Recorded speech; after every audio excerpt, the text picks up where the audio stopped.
Hey everybody, and we're live. Welcome to another Saturday edition of Welcome to My Bubble. This week we have Greg Brahe, and I'm going to really struggle to make sure that I pronounce his name Brahe and not Brahe, as I was in the habit of for for like half a year, until I think I mentioned you in a hangout with Helena Handbasket, where we both fancied up your we gussied up your name a little bit. Right, you guys actually had like a little chat about how to pronounce it properly. Yeah.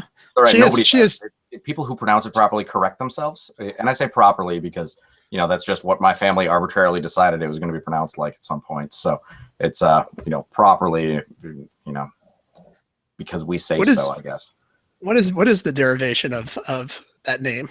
Actually, it's a noble name. It comes from Swedish or Danish nobility, the part of Denmark that was Denmark at the time is now Sweden, I think, or vice versa. I don't know, but Johannes Kepler was the apprentice of Tycho Brahe, who was a astronomer, has a crater named after him on the moon, observed it may have been the first observed supernova. I'm not sure, but I wish I knew more about him because, it is quite strongly related to me. But he's not my direct line ancestor, though I come from the same family line as. Oh, okay.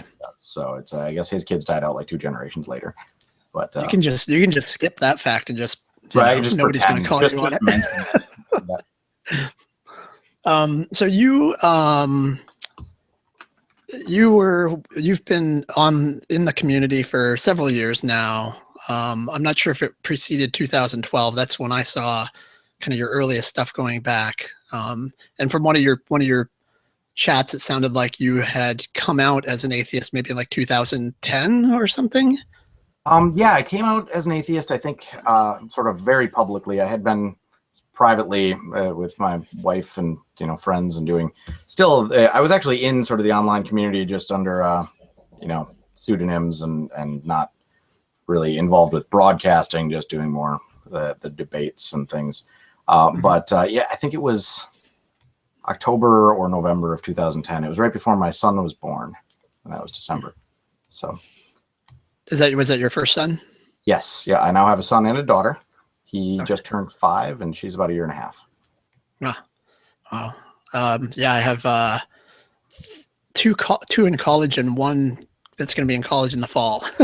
I started when I was like 22 and had my last one at 25. So I got 3 of them out really quick. So you were involved with the New Covenant group for a bit. For a number of years with Inspiring Honesty and Inspiring Doubt, as I recall, were the 2 shows that I remember. I actually did a handful of other side shows with it. We did Clash Course, me and Joey Livingston. Oh, that's right.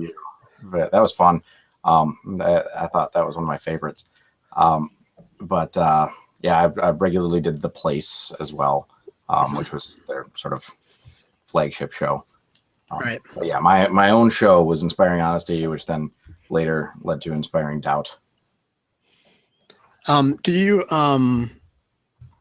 and I think actually my first exposure to this community, I think I got it actually the way I tell the tale, my memory, if it serves me correctly, is that I saw I had a friend who was interested who had adopted precept arguments and had sent me to Sci-10's little multiple choice website thing, which I called bullshit on right away, but I wanted to get a better understanding of what that was. And I think I ran across your discussion with Eric Hovind with Bob Greaves.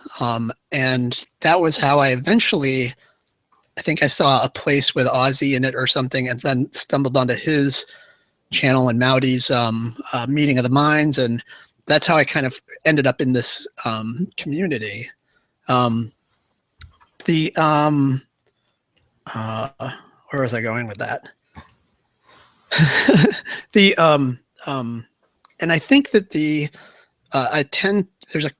maybe you can set the record straight. There was a quote that I heard, and it was either you or Hogtie Champ on completely different channel. Like it would be a different show. It wasn't you two in the same hangout or anything.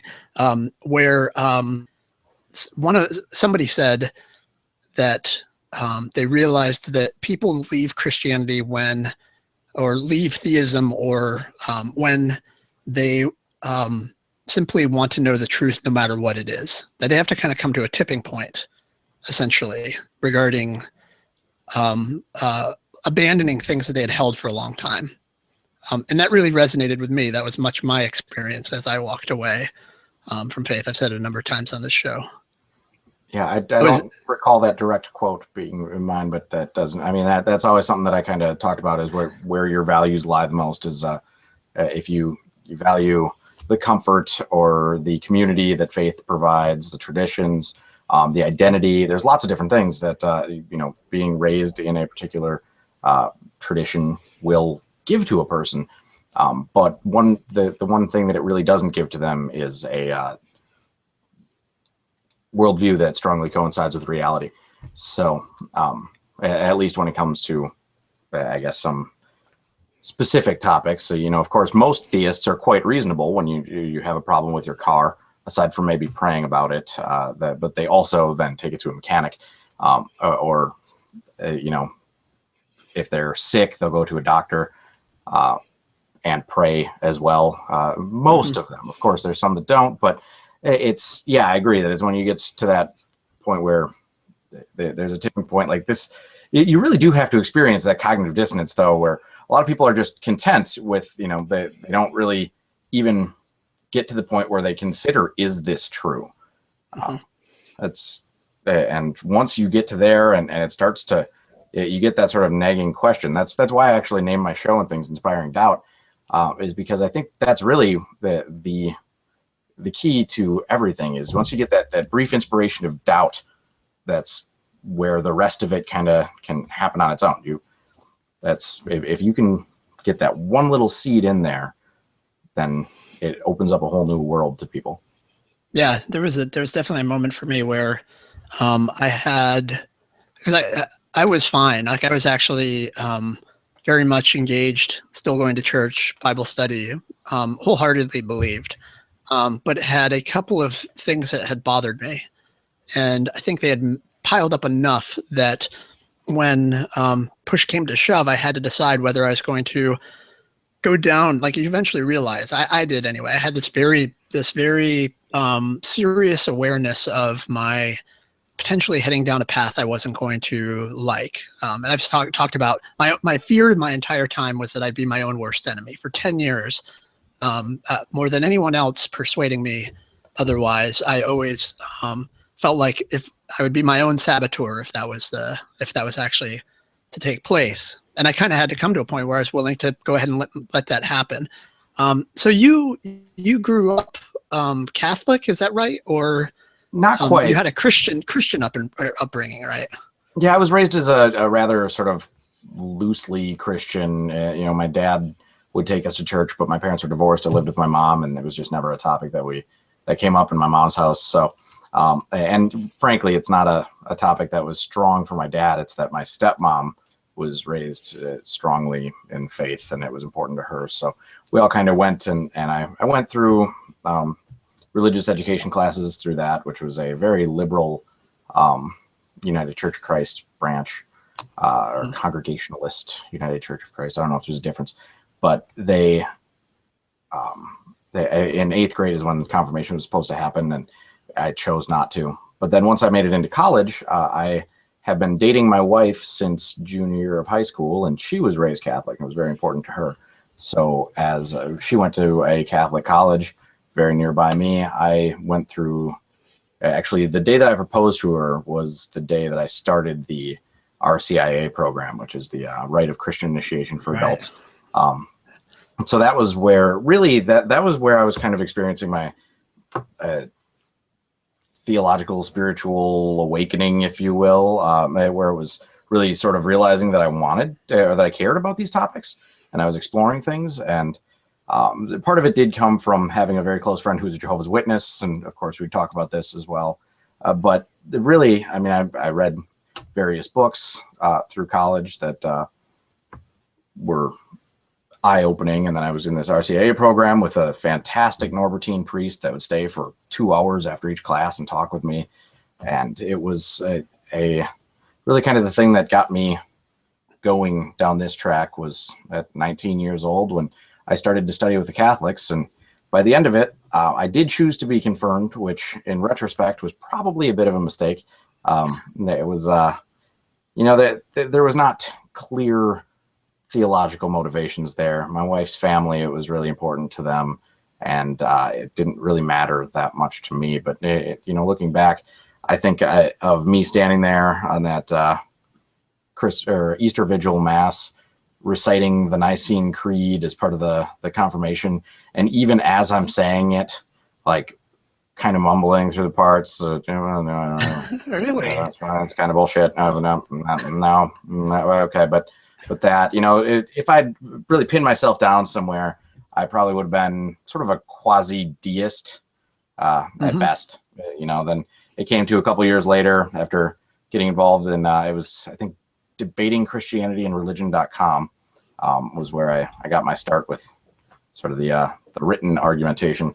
And after a year or two of that, I really kind of recognized that any sort of deism that I held was nothing more than me saying, well, I don't know what or how the universe started, and I don't know how life started, so I'm just going to call that God.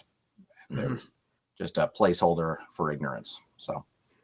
Well, that's fascinating. You were reciting the Nicene Creed and yet had reservations already that you were aware of, and then you revisit. Well, this was you had said when you were 19. Is that, or was this later? Were you confirmed later? I think I was confirmed Easter after that, so it would have been right around my 20th birthday. Okay, but was that through the RCA, or was the RCA later? That was the RCIA program. Yeah, that was. Okay. So the confirmation in the church I grew up in was in 8th grade, and I chose not to do that. Didn't care, but it was once I went through in college is where I was confirmed.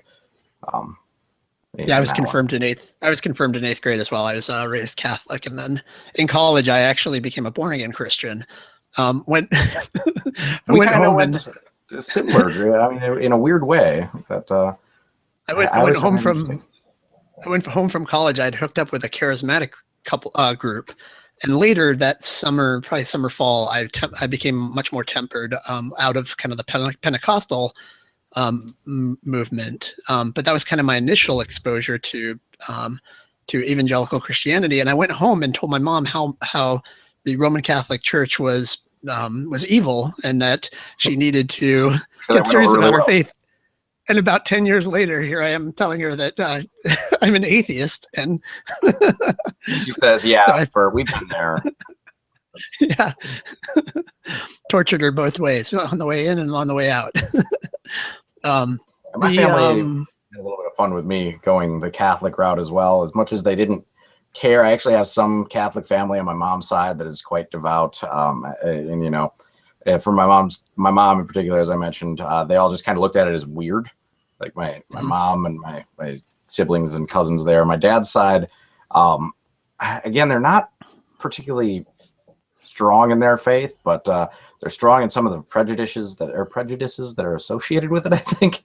So my dad had many a comment to make about being Catholic, and which I always found odd as I got older and sort of looked back at that. And it's like, Dad, you're like the worst. I don't even know what denomination he would identify as, but the fact that he judges Catholics like this, I'm like, you don't even know what you're talking about for these things. He has zero biblical or theological knowledge at all. It just is not a topic that matters to him in any way, unless it's something that he can sort of yell at people about. So, what was when you were going through the RCA and you were having these 2-hour chats afterward? What was the hangups, I guess? What were the things that were kind of giving you pause, or that you were, and was the priest aware that you were, I'm sure he was aware that you were struggling with it. Yeah, well, I guess at that point it was more just learning and trying to take in information and drilling down much deeper into the theology. So the RCIA program is kind of a crash course.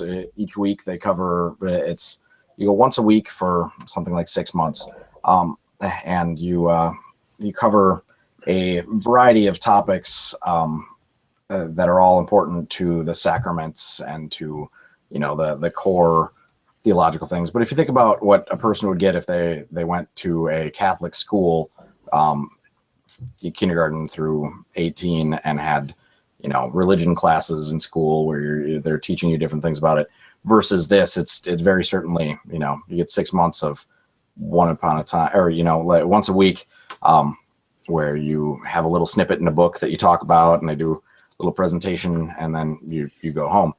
And yeah, that was, after each class, I just had so many additional questions and things that didn't quite add up or make sense. And again, as I said, it was a Norbertine priest that I worked with, and the Norbertines are a pretty liberal branch, at least in our area. So right. He was pretty good at answering some of the questions with things like, yeah, it's not literal. These that do, you know, if you look at it literally, it's going to sound like a whole lot of bullshit. So, you know, there's what was his specific way he stated it was there's a difference between historical truth and religious truth. Well, what exactly do you mean by that? And he's like, well, sometimes, you know, something can be true in that it carries a deeper meaning. And the thing that associates with me now as an adult is the movie Brave. I actually just watched that with my son the other night. I'm sorry, I'm talking about a competing company here. But that's quite all right. I didn't finish Brave, actually. I kind of fell asleep during it. So I liked it. My family primarily comes from Scotland, so you know, it's more fun, I guess, for me in that regard. And I love Billy Connolly. Really can't go wrong with anything that guy says or does. Yeah, I should definitely give it another watch. So I haven't watched Frozen yet either. But it's completely off topic. Sorry. Oh, that's because you don't have young children. That's true. You would have watched Frozen several thousand times by now. Yeah. Sorry. I'm sorry, sir. You were here. We were talking about our ADD before we went on air, and I've already busted it out. So go ahead. Yeah, so good luck. In Brave, there's a part where the mom sort of tells a story to the daughter, and she says, "It's just a story." And her mom says, "Legends are lessons; they ring of truth." And that was kind of the point that he was making in those religious truth versus historical truth, is that while it may not be exactly what happened, you know, there's it brings us to a deeper meaning. And that was in many ways the way that he would describe many of the things that fundamentalists would say, if this didn't happen literally, then it's all bullshit. And there's no, right. Yeah, I find it interesting that the hardline fundamentalists make it so easy, really, to be like, you know, that's why you end up with so much mental gymnastics to be like, no, this must have happened exactly as it said, and this must have happened, and we can deny all of this stuff, and that evidence has to be interpreted this way, because they do set up a house of cards that if you pull down a single thing, the whole thing crumbles. Whereas, you know, at least this Norbertine Catholic was like, you know, it's a lot of it's, you know, just kind of open, and hey, as long as you get the deeper meaning behind it, that's what's important. Yeah, I had because I was a Calvinist probably 8 of the 10 years that I was an evangelical, and I fell into that through Spurgeon's preaching and through some of the early 1900s Calvinists. I didn't read any John Calvin, and I wasn't a R.C. Sproul fan or anything like that. It was kind of that earlier period, and during kind of the Great Revival. And I got messaged from I used to, I don't get as many, but I used to get a lot of messages from Calvinists in the community here. The first several months I was on, they're really curious what my experience was like. And and I think they liked me actually more than the Arminians. And the funny thing is that one asked me whether I thought, I think they were looking for me to agree with them, but they said, what do you think that Calvinists more easily fall away? Because I think somebody had said that. And actually, as I thought about it, I was like, yeah, actually, I think that if I was to go back, I'd probably be a Calvinist again. I don't think there's anything wrong with that position per se, in that I think that it's I think they're doing their best to kind of take the Bible at face value, but there's a cost with that, is that if any point breaks, you're kind of screwed. You have to kind of dump the whole thing. And actually, that's exactly what happened to me. Was I didn't have there was no recourse for me. There was no ability to kind of back down on some of the claims. It was really like, well, look at if I don't believe in the fall of man, right, or if I don't believe sin literally, or if I don't believe there was a time prior to a prior state of man where there was no death, then now I've got real issues. Like there's no taking it kind of in a different way. And so I do think that that's actually true. And just as a note, I saw Shannon Rocky says that she's over me because I haven't seen Frozen. The worst part about all these animated films I haven't seen is I get the screeners like in November for the Academies and the awards voting and whatnot. So I own almost every animated film that's come out the last 15 years, 20 years. And I haven't watched like half of them. So that's even worse. I'm I had sincerely disappointed in you. It's sitting, Frozen is sitting downstairs with the seal still on it. So don't you have like nieces or nephews or something you should be watching these with? Well, I get multiple copies, so I'll like, I'm not supposed to, but I do send them off to other people. It's funny actually.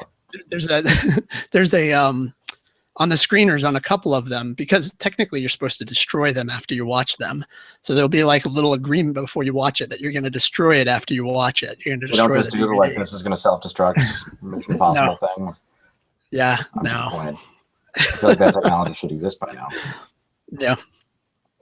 Yeah, my bangs are quite relaxing. I'm trying to keep them up, if you notice, Mouty. So he's obsessed with my hair. I thought about doing the Burt Pool hair. But, I don't know. I've never really had, well, I shouldn't say that. I had longer hair in high school that was like long, luxurious flowing locks. But since then, I've had like a crew cut forever. And then this winter, I've just been supremely lazy. I stopped shaving and getting hair. So this is just me sort of dealing with it. But yeah, I thought about like I was gonna, blow it all out and do the Burt look for this. But that's actually what my hair normally looks like. Is it just sits flat? It's as flat and straight as anyone's. And on the shaving bit, for the longest, like for a couple times, Ozzy would say, "Oh, you're growing a beard," and it was actually just because it was Friday. I shave on Sunday, and then it just grows, and then I shave on Sunday, and then it grows. So yeah. So we were talking about your past with Catholicism and with the RCIA. Then but you have your wife is Catholic. Is that correct? Yes, indeed. She, and it's interesting. You mentioned people that want to sort of avoid. I think you mentioned this at least, or maybe I just read into it. People who want to avoid thinking about things, so distance themselves from even reaching into this doubt. So I run into that with several people. Like my dad has explicitly told me in the past that he doesn't want to talk to me about religion because he knows that he basically just is willfully ignorant. I mean, it's a weird, like how he can make a statement like that and still compartmentalize. So like, that your faith is really not grounded in anything. And yet it's important to you that you want to have it. Therefore, you just don't want to talk about it. You are specifically avoiding any criticism of it, which is fine. I'm not, I've described myself as a devangelist before, but I don't go door knocking and forcing it on people. So my wife is much the same way, where she says, she really just kind of avoids these topics with me because she knows in her mind, she actually will explicitly say that she has her faith because it gives her a lot of comfort, and it's not because she necessarily thinks it's true. So it's, her grandparents specifically were very, very strongly, devoutly Catholic, and she identifies very much personally with the culture and the tradition and, the community of the church. And that's really important to her. Whereas my mother-in-law, now her mom, gets upset with me sometimes. Like, for example, on Christmas, I was sitting in Mass because I do go pretty regularly. And sitting there, and the priest for Christmas Mass, again, this is not like just some random Tuesday, he brings up a quote, and I don't remember who it was, a priest from around the early 1950s, late 1940s, and it was talking about the neglected orphan or something. But long and short of it, I don't remember what the quote was or what the gist of it, because I got so fixated on what he tried to talk about the environment in which this was written. And he's like, you need to remember that this was just after World War II ended. This was the beginning of the Cold War, where you, much like today, you didn't know who you could be talking to. You didn't know it was this, a communist spy, was this, this McCarthyism, or just before McCarthyism, and I forget exactly how I said it. This could be a Nazi sleeper that hasn't gotten through, like today's terrorists and the unbelievers. And it's like, whoa, wait a second. You just kind of snuck that one in there, huh? That's you compared me to Nazis and terrorists and like sleeper spell spot. Wow, yeah, that's a big old F you, Mr. Priest. And I got so she went up for communion. I made a Facebook post about how great and warm and fuzzy that made me feel, and then that turned into a chat with the mother-in-law about that. But I've told her before. She's like, I wish you could just have faith. It's so important to her, and she feels very sincerely like I'm lacking something. Like it would fulfill me more. And it's very sincere. I don't judge her for these beliefs. I don't think she's judging me. I think it is an honest and earnest hope that I could have this. And I've told her, you really don't want that. You've seen how far I go because I don't believe this is true. Like, do you have any idea, like, if somebody actually convinced me of this, how I'm exactly the same asshole believer I would be?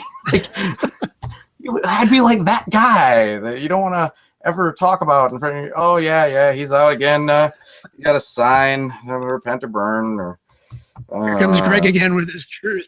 Right? Yeah. Yeah. No, I'm very much the same way. I'm kind of an all or none.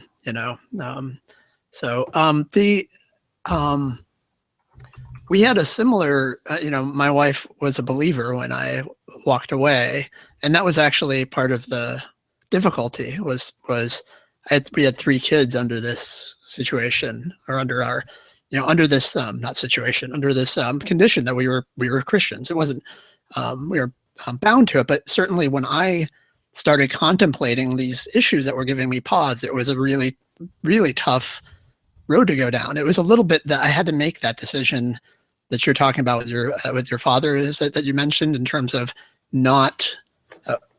I basically realized I wasn't going to leave it alone. I was going to have to go ahead and just go down the path and kind of and work through it and see where it happened to take me. And we had to then resolve what we were going to do with her believing and my not believing.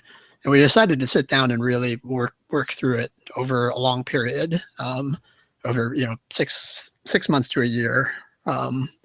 And I was quite worried that I would, not have not have a situation that was tenable for any of us, with my not believing. And I think that would have been different if we'd been. I think it would have been different if we'd been Catholic. But I think it was a little bit like what I was saying about Calvinism. I think we had kind of a pretty difficult situation that we wouldn't have been able to kind of gloss over or whatever. I think both of our faiths were of the variety that.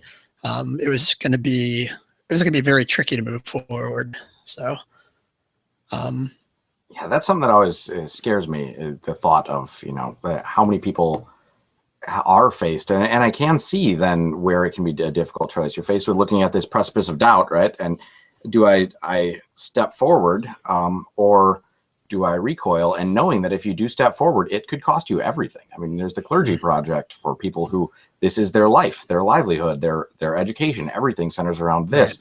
Right. And you take that one step towards doubt, and suddenly you're just you've crushed everything that you depend upon. You lose your all your support group, your friends, your family, because of course, especially a lot of the fundamentalist groups do cloister themselves in many ways. They shun anybody who's not a part of it, and some specifically do practice shunning, so that if you lose your faith, they're doctrinally told not to deal with you in any way. So that was, yeah.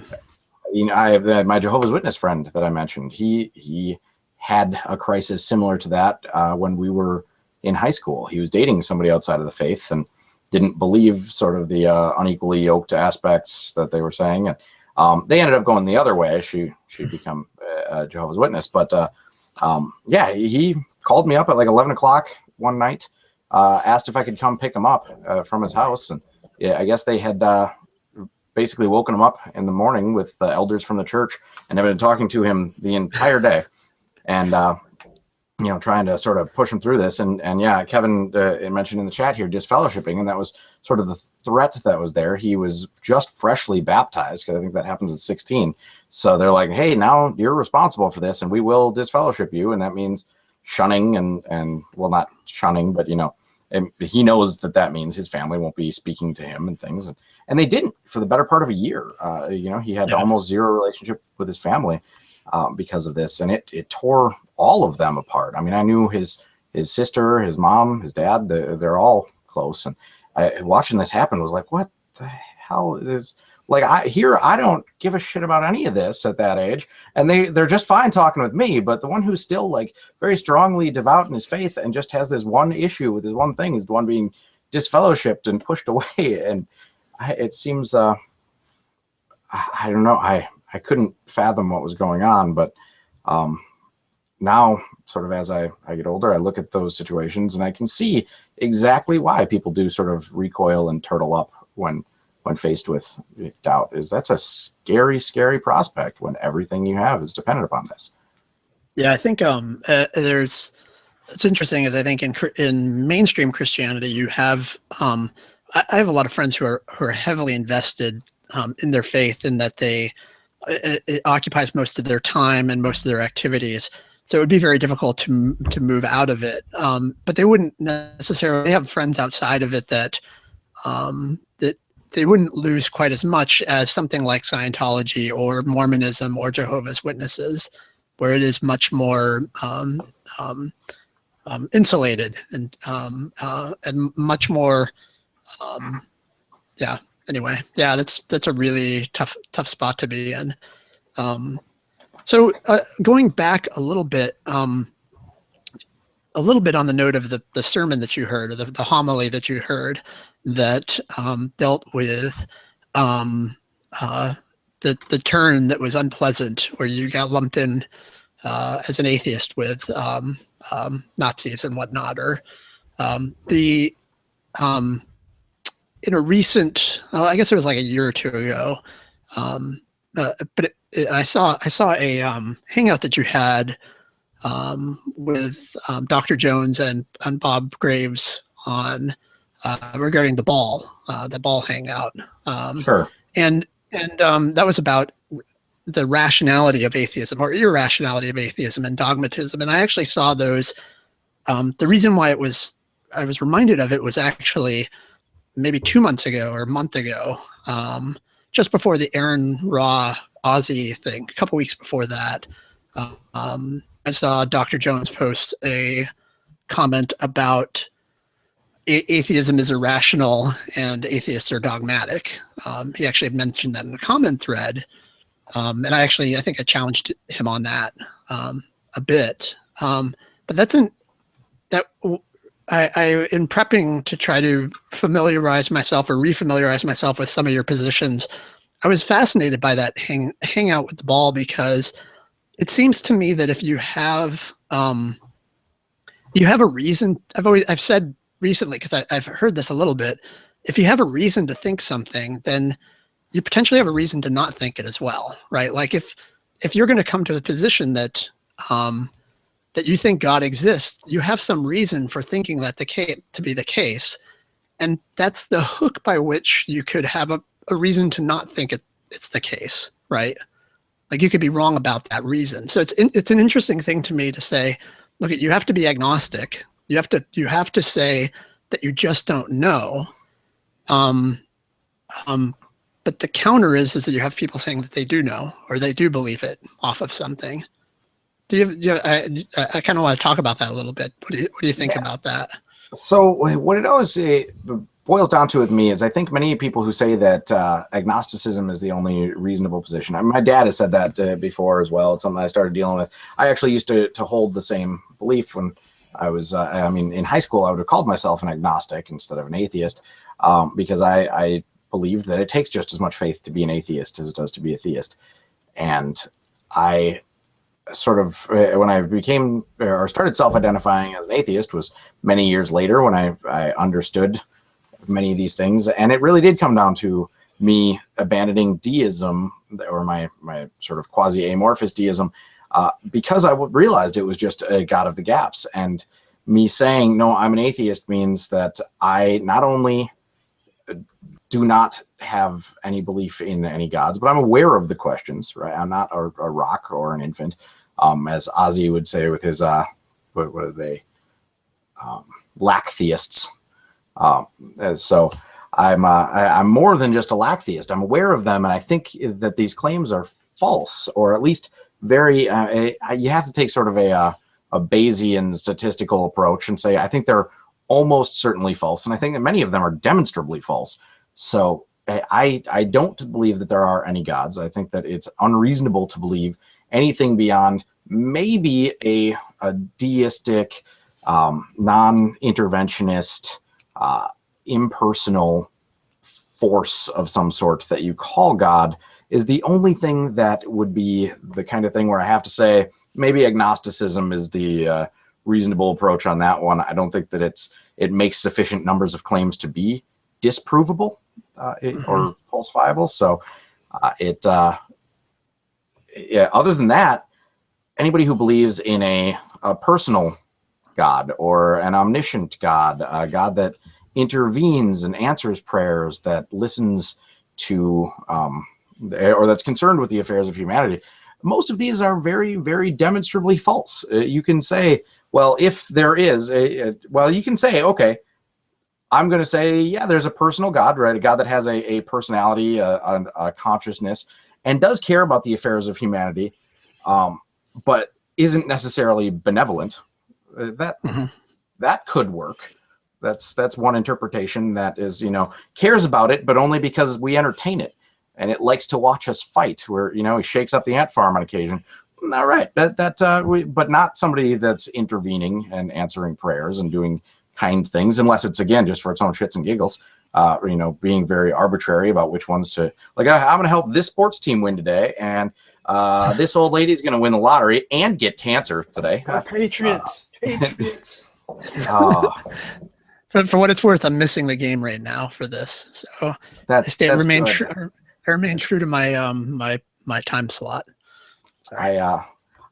I was vaguely aware that the footballs were on today. I understand that one of the local sports teams here, the Packers, the Cheeseheads, yes. Yeah, my family's really into the Packers as well. So, are you near Green Bay? Are you You're in that part of Wisconsin? I actually graduated from the University of Wisconsin Green Bay, so it's about a 20-minute drive for me to get to Lambeau Field. So you have no cheese that you wear on Sundays? I don't have any Packers jerseys or paraphernalia whatsoever.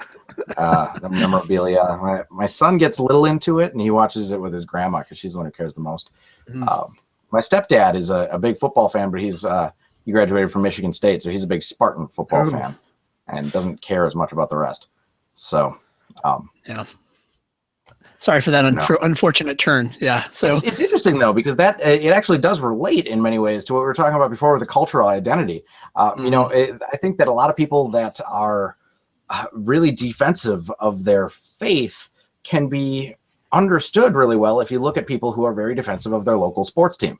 Like, well, you're a fan of the sports team because your family is fans of the sport team. You were raised in an area where the sports team is significant. It's sort of a cultural meme that gets there, and yet you hold it vehemently. In Wisconsin, if the Packers lose, domestic violence skyrockets. I mean, this is a real thing that has an impact on the lives of people. So in that regard, you can look at this and say, well, I guess maybe even if you're not a religious person, you still do have your your tribes and things that something Yeah, to fill that function.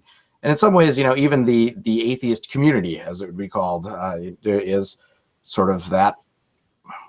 It fulfills that function, I think, or that psychological, sociological function for many of us. I've seen very few communities that have as much infighting as the online atheist community does, but and factionism and things. But well, I mentioned the Aaron Ra Aussie discussion. That's a hot topic in terms of how we identify ourselves and who's in under this umbrella, and to some degree, and there are different cliques even within that. There are different tribes in terms of who subscribes to which, and become quite passionate about it. So I think we get into this with politics. We get into it with people who like certain TV shows or don't, or we kind of have layers of tribalism throughout. Something to really be on guard about. So, and the Patriots aren't cheaters. So I'm just going to say that on that note.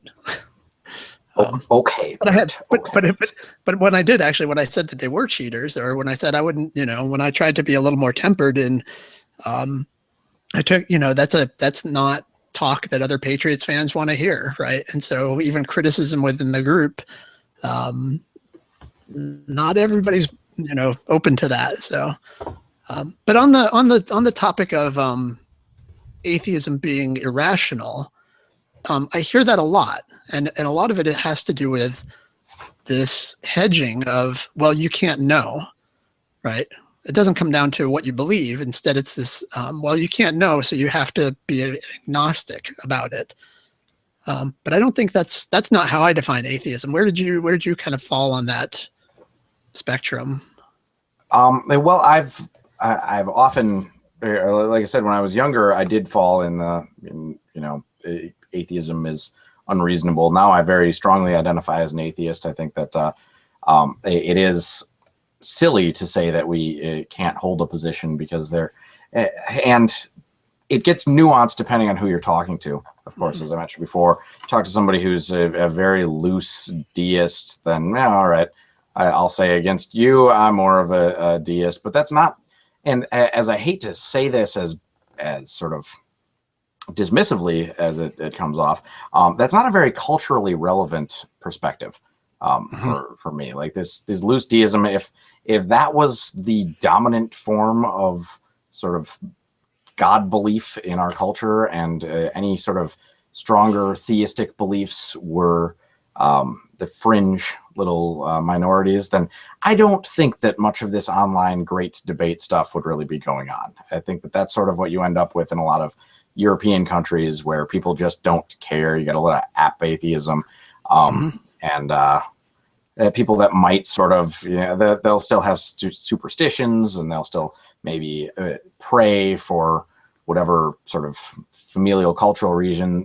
They'll do their weddings and their they might even do baptisms in churches, the funerals, but they still, aside from that, don't care all that much, and it's not really important to them. And I think if that was the case for America, I wouldn't really need to identify as an atheist. I think that it would still be trivially true, but I guess since it's not very culturally significant, or it wouldn't be very culturally significant, then it wouldn't. There'd be no reason for me to point that out.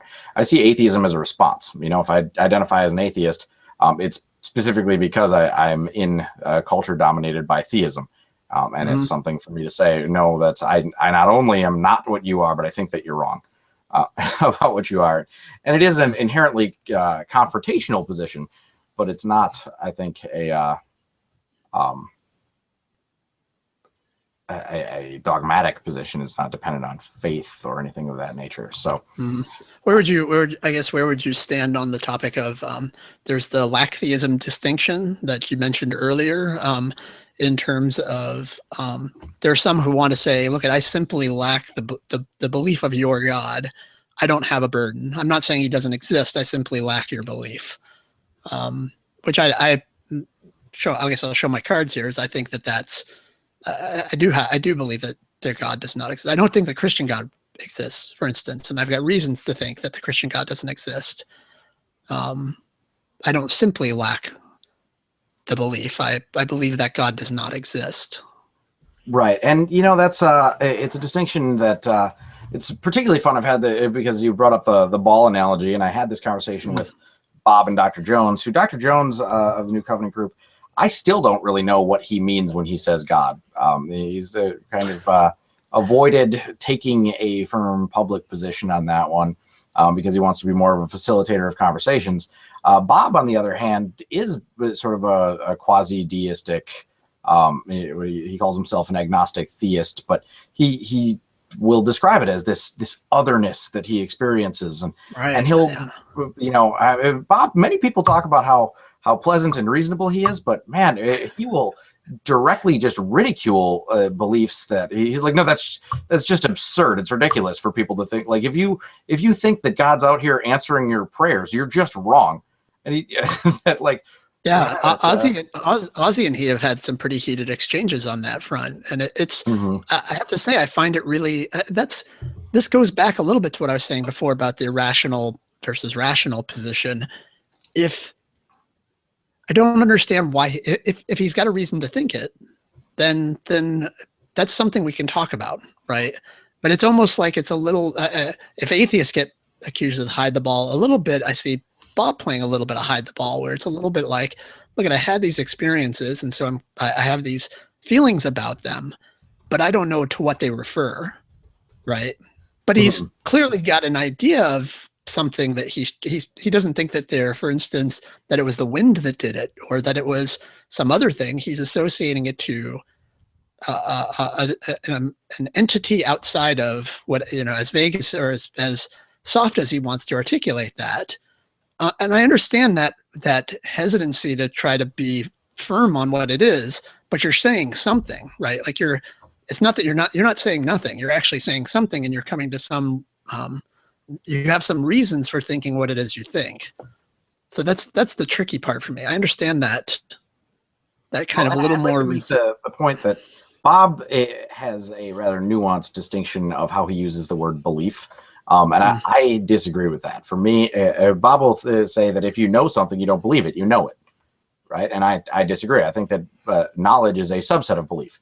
Belief just means to hold something as true. Knowledge means to hold something as true that you have a very, very good reason to hold as true. I would say you could look at sort of Bob's idea of what belief is as sort of what most atheists think of as faith. And that is an important, nuanced distinction here. The chats were saying nuance, so but it's and I think that is we have to make sure that we're using the same terms when discussing things. So I use him as simply a way to clarify that when I say that it's a question of belief for the term atheism, whereas or theism and atheism, I've seen the orthogonal axes sort of put out there where you've got your theism atheism axis, and then the Gnosticism agnosticism, and I would identify differently depending on how or which sort of sense or reference you're using for God. If you're saying, because that word is used in so many different ways that it becomes very difficult for me to just respond blanket to all of them and say that I don't believe in any God. I've heard people who very earnestly, genuinely say God is love and mean that completely sincerely. Like the fact that there is love means that there is God, and that God is nothing but love, nothing more than love, and all love, the two are perfect synonyms. It's like, well, sure, then I believe in that God, but it's not a supernatural thing. So it just, you can't really say I'm an atheist and then leave the word theist or God completely open to any interpretations. You have to be willing to sort of take a stance on that. But yeah, it is a matter of belief, right? I hold it to be true that there are no gods. Right. And then there's a variety, depending on that scale, where I would sort of fall after that, or depending on how you're going to define that God. I may be more certain, or I may be certain only that your belief seems pretty like a rather unreasonable stretch to me, or a failure to properly utilize Occam's razor. Yeah, it would seem to me that if they were going to define, if they do define knowledge as you having, absolute certainty in your position, then atheism would be irrational. But I don't believe that such a state of, I don't think knowledge equates you having guaranteed certainty of a position, right? And so I could understand that if they had that view of it, of knowledge, then you'd only merely believe it. But for me, that's everything, right? What I believe is everything. So. Right. And I'll take the stance too and say, I believe that there are no gods with the same level of certainty that I believe that there is no Bigfoot. That's, they're referring to different, sorry, there's a comment. I need a lumberjack. I was looking, I'm like, this white shirt seems really out of place with the beard and the more grizzled look. I wish I had some plaid I could have rocked, but I don't, unfortunately. I live in Wisconsin here. You'd think I should, but yeah, that was my ADD kicking in there. I forget what I was saying. Completely. Yeah, I don't remember either, because actually, as soon as I saw the lumberjack shirt, I got called on that a couple weeks ago. Somebody asked me if I was in my pajamas, and I said no, I'm in my lumberjack shirt. So I actually am. I'm wearing pajama pants. But I love. Wait, let me white box you, because I didn't get a chance to take that in. Here, go ahead. Got polar bears. Oh, nice. Flannel pants here because it's freaking cold. I do this. My house is 3 stories. As a attic that was finished, and the attic is still an attic. They put in a single heat duct up to here, and it's on the other side of the floor over there, and it's but it's probably 600 square foot area with a little tiny heat duct that branches off like 3 times before it gets up here, so there's like no pressure left by the time. And it's chilly. Luckily, I have some good halogen lights that shine down on me. But this is much warmer. I did this in jeans recently and was like shivering. So you might have answered this with your statement about if you believed again that you would be very strongly believing that you're kind of probably an all or none type of guy, like a guy who goes, jumps in with both feet and goes really, kind of delves into it. So would you say that your involvement in the community is along those lines? Is that merely it, that you find the thing you're interested in and you really get involved in it? Or what was your motivation for kind of getting on YouTube and doing shows? And well, yeah, I mean, I do get rather passionate. Frankly, I should say that the real motivator on an accurate scale is probably to just say that I love to argue. It really, like, I live for it. Ever since I was a little kid, they identified me as having oppositional defiant disorder as a child because basically I would argue against anything, and everything needed to have a good reason. So in kindergarten, my mom had to come get me because I told the substitute teacher she was stupid and left. It's something that's been going on for a long time. And now as an adult, it's sort of manifested as me getting very strongly into philosophy and theology and learning a lot about sort of the philosophy of science. I studied biology, so that, of course, led me to my emphasis was on sort of ecological level evolution, and therefore that's really where I've drilled down the most. And then I see how many people are out here denying evolution and that are just completely misrepresenting it. So that it was really what started my passion, was just sort of teaching people about evolution. I wanted to be a biology teacher initially. That's what I went to college for, but I left the education program because UWGB's education program sucks for high school teachers. But and now I just have this biology degree that I don't do anything with other than argue with people online. So right. Yeah, I mean, that's because of that. I do get really sort of impassioned, but honestly, and this may cheapen it for some people, I do it because I like to. because it's entertaining to me. I thoroughly enjoy it. And it's not, I guess I've done what, let's see, 2 years worth of shows, doing at least one a week. So at least 100 shows with the New Covenant group. I'll bet you for most of them, I got maybe 30 to 50 views. I think that there were some of them that got thousands. But for most of the shows, it was primarily just me enjoying myself, and that's okay with me. Like it's never been about the attention, and it always feels good to hear other people tell you that they agree with you. But I like to talk, and I'm a little bit arrogant, so I think that my views are right and important. So therefore, I talk about them publicly. Is that why you grew a beard as well, so you can look really right and confident in what you're saying? Yeah, no, I grew a beard actually because I'm arrogant, but it was a different form. It's because my brothers grew beards, and I wanted to laugh at them for their little weak beards, and they all like, "Oh yeah, I'm sure you can." I'm like, why would you even think that this is going to be a contest? They've all seen me without a shirt on versus them, and it's like you got the wolf man over here, and then my weird hairless ape brothers.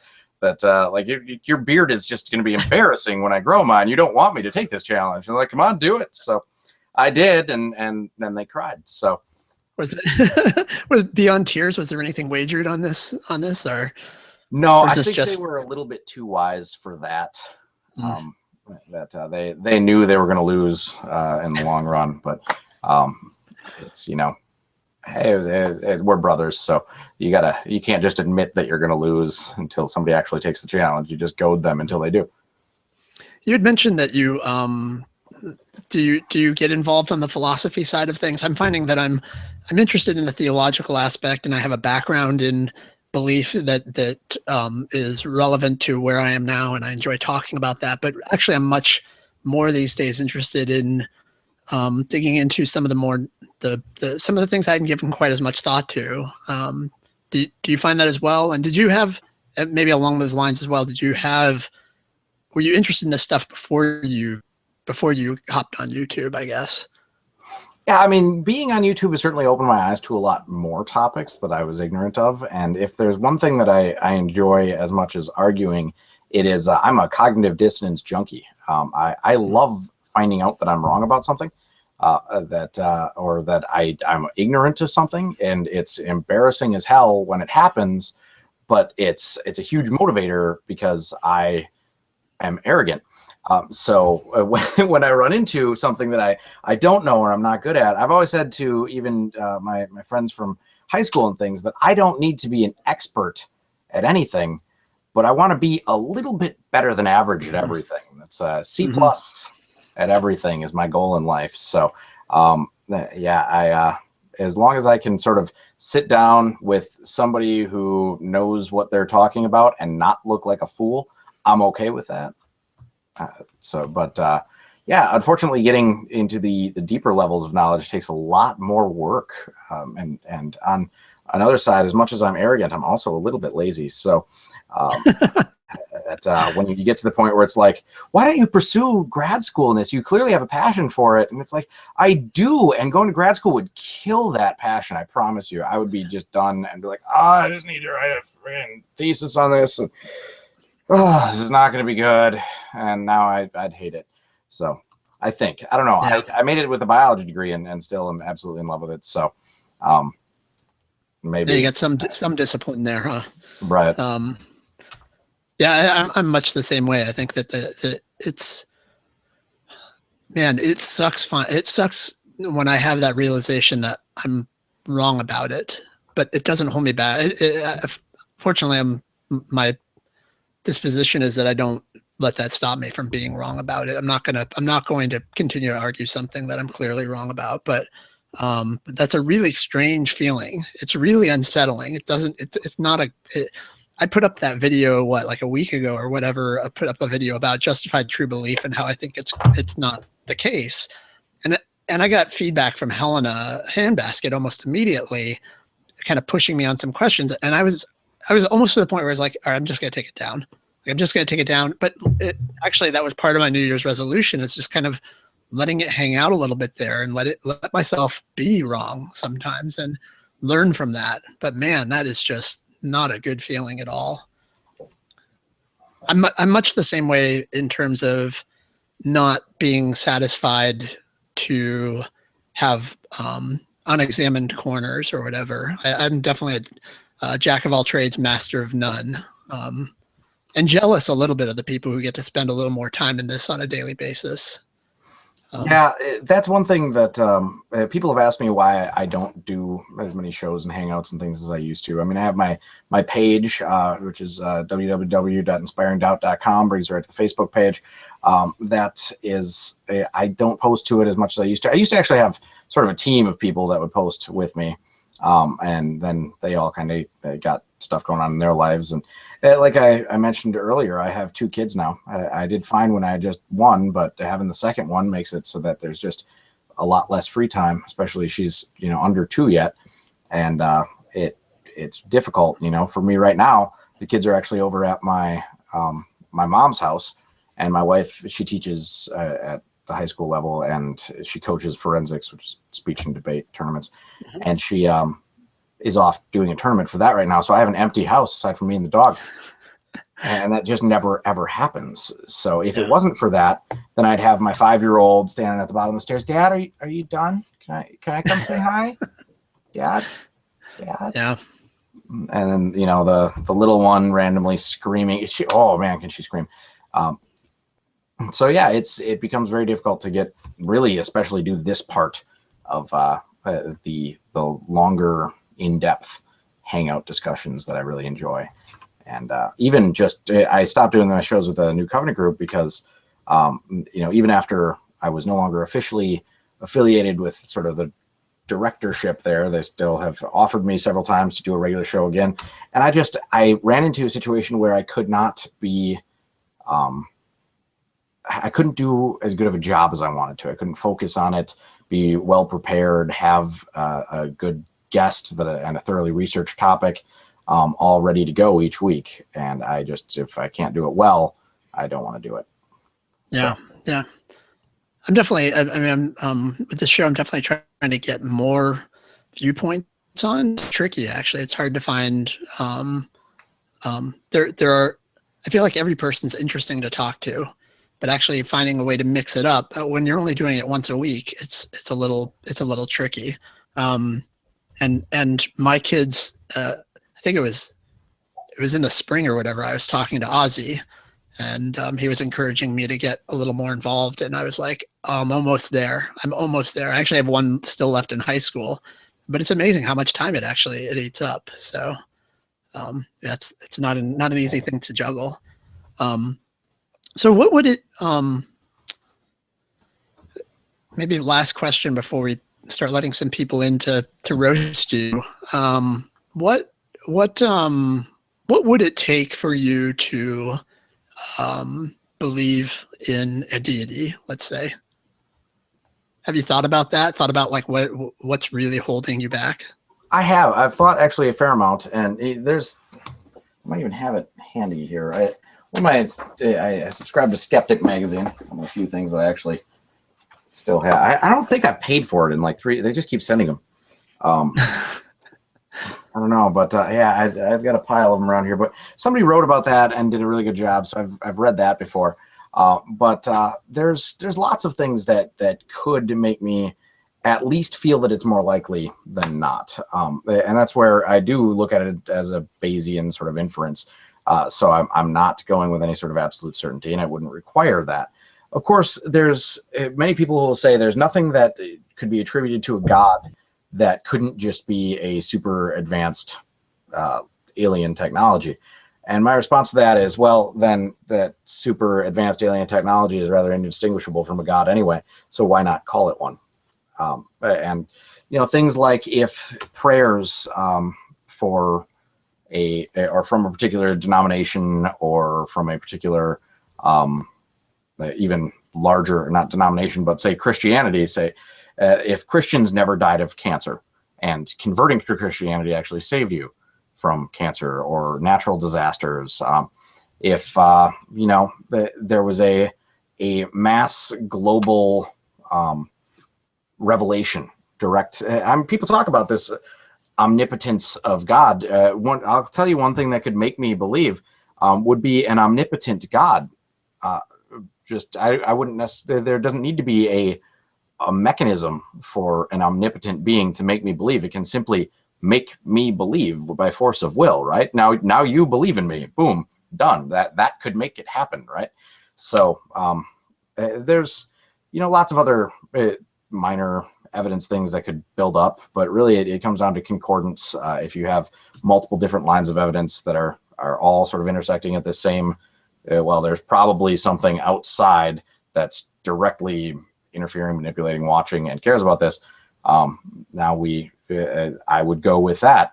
But just because you believe that a God exists doesn't necessarily mean that you believe that it deserves your praise, attention, worship, anything along those lines either. You just run into, okay, so I've accepted the existence of this other, this deity, this powerful source of whatever it is, and now I judge it by the same standards I judge everything else. If it's this thing clearly has the power to stop, to cure, to do all this, and yet it's selected this favorite group. Why? What the hell? So there's, I guess, multiple levels of you can demonstrate that a God exists before you're ever going to convince me that it's a good God, or that I should appreciate its existence. Yeah, I've said a number of times I need to believe there's I have I kind of have to believe in the supernatural and believe there's things outside of mental states, that there's another mind outside of the physical reality, and that's pretty much the thing that holds me back. I have a hard time conceptualizing what that is and how that works. So, but I have my own little litmus test that I've offered to people in terms of how that would be a first step for me. I don't think I could ever believe, I'd say, in the Christian God again, only because I don't know how I'd understand Scripture. I've said that I could actually probably accept the resurrection of Jesus before I could accept the Gospels being true about lots of other things, or how to take the Bible, how to take certain events, given the state of evidence. I don't even know how I would, like, if Jesus were to show up tomorrow or today and tell me, no, Bert, it's all true, it wouldn't make any sense to me at all. I don't know how I would move from there. I've ran into the situation plenty of times with people who talk about or the Christian God and hell. I think that evidently, if you could demonstrate to me that hell exists, that there actually is a place of eternal conscious torment that people go to if they're not good after they die, well, then that demonstrates to me that we do not have a loving or benevolent God. I think that it's an undeniable truth that any God that would create such a place or such a thing and condemn people to it cannot be something that is good. They're mutually incompatible beliefs. So if you're not some sort of universalist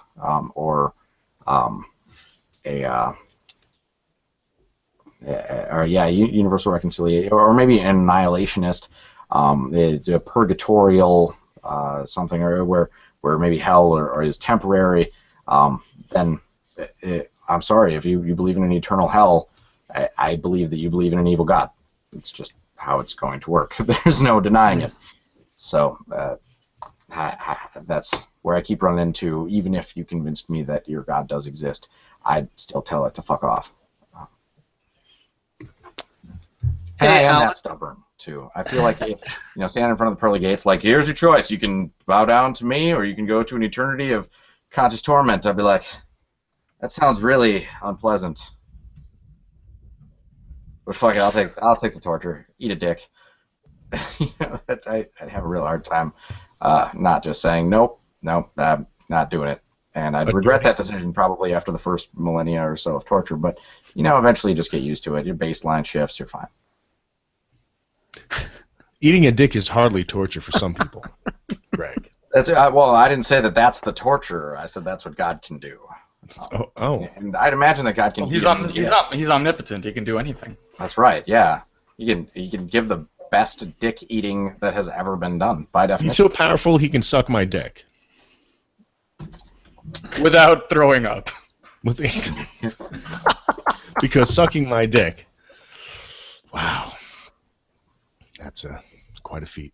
Greg Brahe, ladies and gentlemen. Christopher Mowdy. We actually have the new Covenant group fucking triage right here. We have the 2 token atheists. And then we have Alex. The groupie? Would that be whatever the atheist groupie? That's good. I like that. I'm gonna use that. Yeah, you're the groupie that didn't get too creepy. I almost wore your shirt though, the one that showed up at my door. Oh right, you should have wore a lumberjack shirt like I did. Yeah, I don't have it. You need to send me that for my birthday's coming up again. I need a lumberjack shirt. Then I'll send you a shitty gift that I didn't plan very well, and I'll send it to you. That's right there. I almost wore that shirt that you sent. Yeah. That it was a lacy little number, you know. Frilly. It was kind of like too, Prince. too crusty for Stevie Nicks. Right.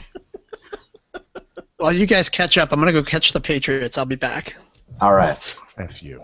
No, I'm just careful. Good luck catching them. See, this is what happens when Chris and I jump into a hangout. The quality just plummets. The second we got in. Now that you guys are here, I feel like I need liquor or at least booze. I don't even have beer. I'd have to drink like wine or hard liquor. I feel like Alex, not given that you haven't been in any of my hangouts before, I don't think it's you actually. I think it's anytime Mowdy joins. Yeah. Oh, thanks for throwing me under the goddamn bus. I thought Mowdy would all come in and be like all Mowdy, being clever and trying to nuance. Here's how we know that we graduated from the College of New Covenant Group. We overused the word nuance. We did. That was a we that did that. All this time, Alex didn't. All this time, Alex didn't realize he was the placebo. He's the control group. Yes, exactly. Yeah. We're not sure who it was. But nuance, Greg. I thought it was fantastic. It was like, man, all that sounds so familiar. I remember when everybody used language like that. Remember that, Greg? Remember back in the day when we used to just talk and talk and talk about nuance? Before the show, we were talking about the roast. That was me. I was telling Bert about the birthday surprise roast I got. Alex was the one who coordinated. Alex coordinated the whole thing. Yeah, I know the Lucifer, and yeah, I know the Lucifer. Mowdy fucking broke. You have to stop. Just geeked. Yeah.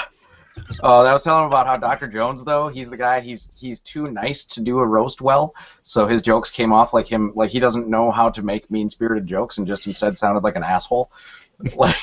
Like they're not jokes; these are just insults. I keep saying it. I think the Google Hangout format this kind of works well with that doing roasts, and not many people do them.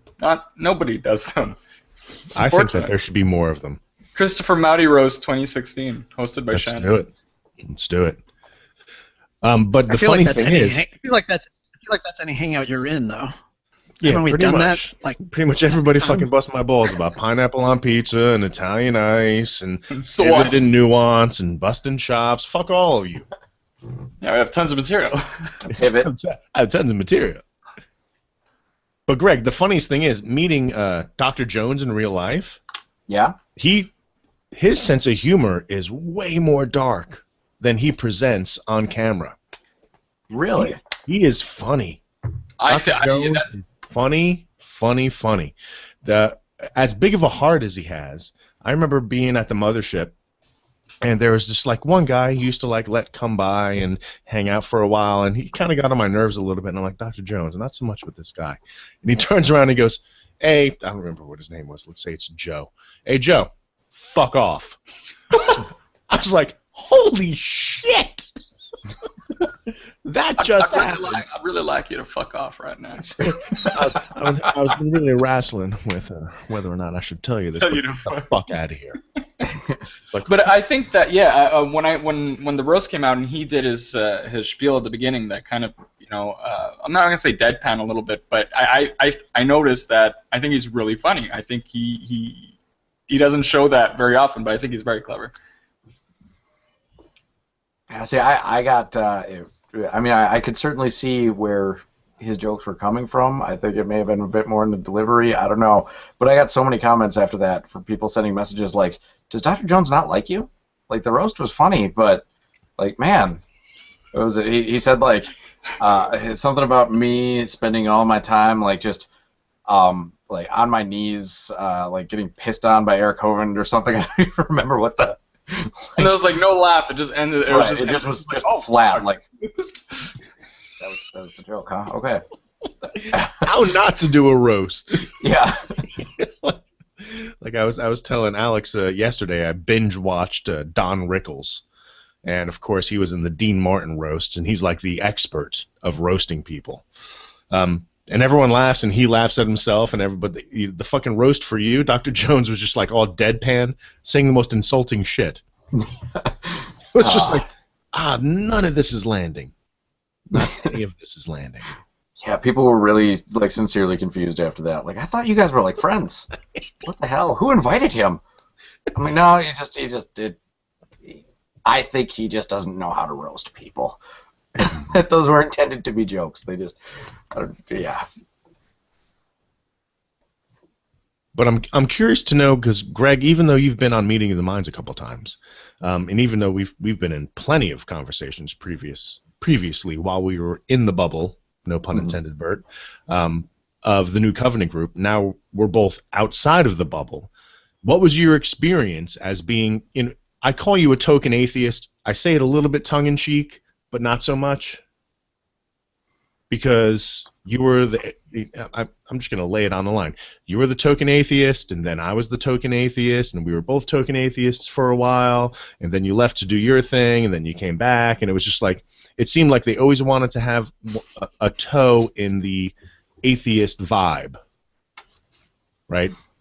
They wanted an atheist representative. Yeah, and in some ways I feel like you're right with the use of the word token. I don't think that was really the goal, but I look at it in some ways the same as, I'm very hesitant to compare, like Fox News or MSNBC and say how they'll have the liberal viewpoint or conservative viewpoint. The Alan Combs.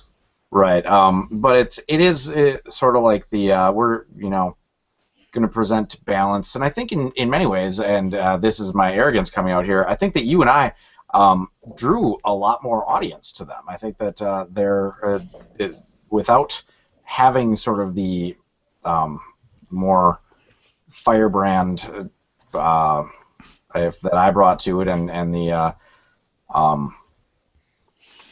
non-firebrand.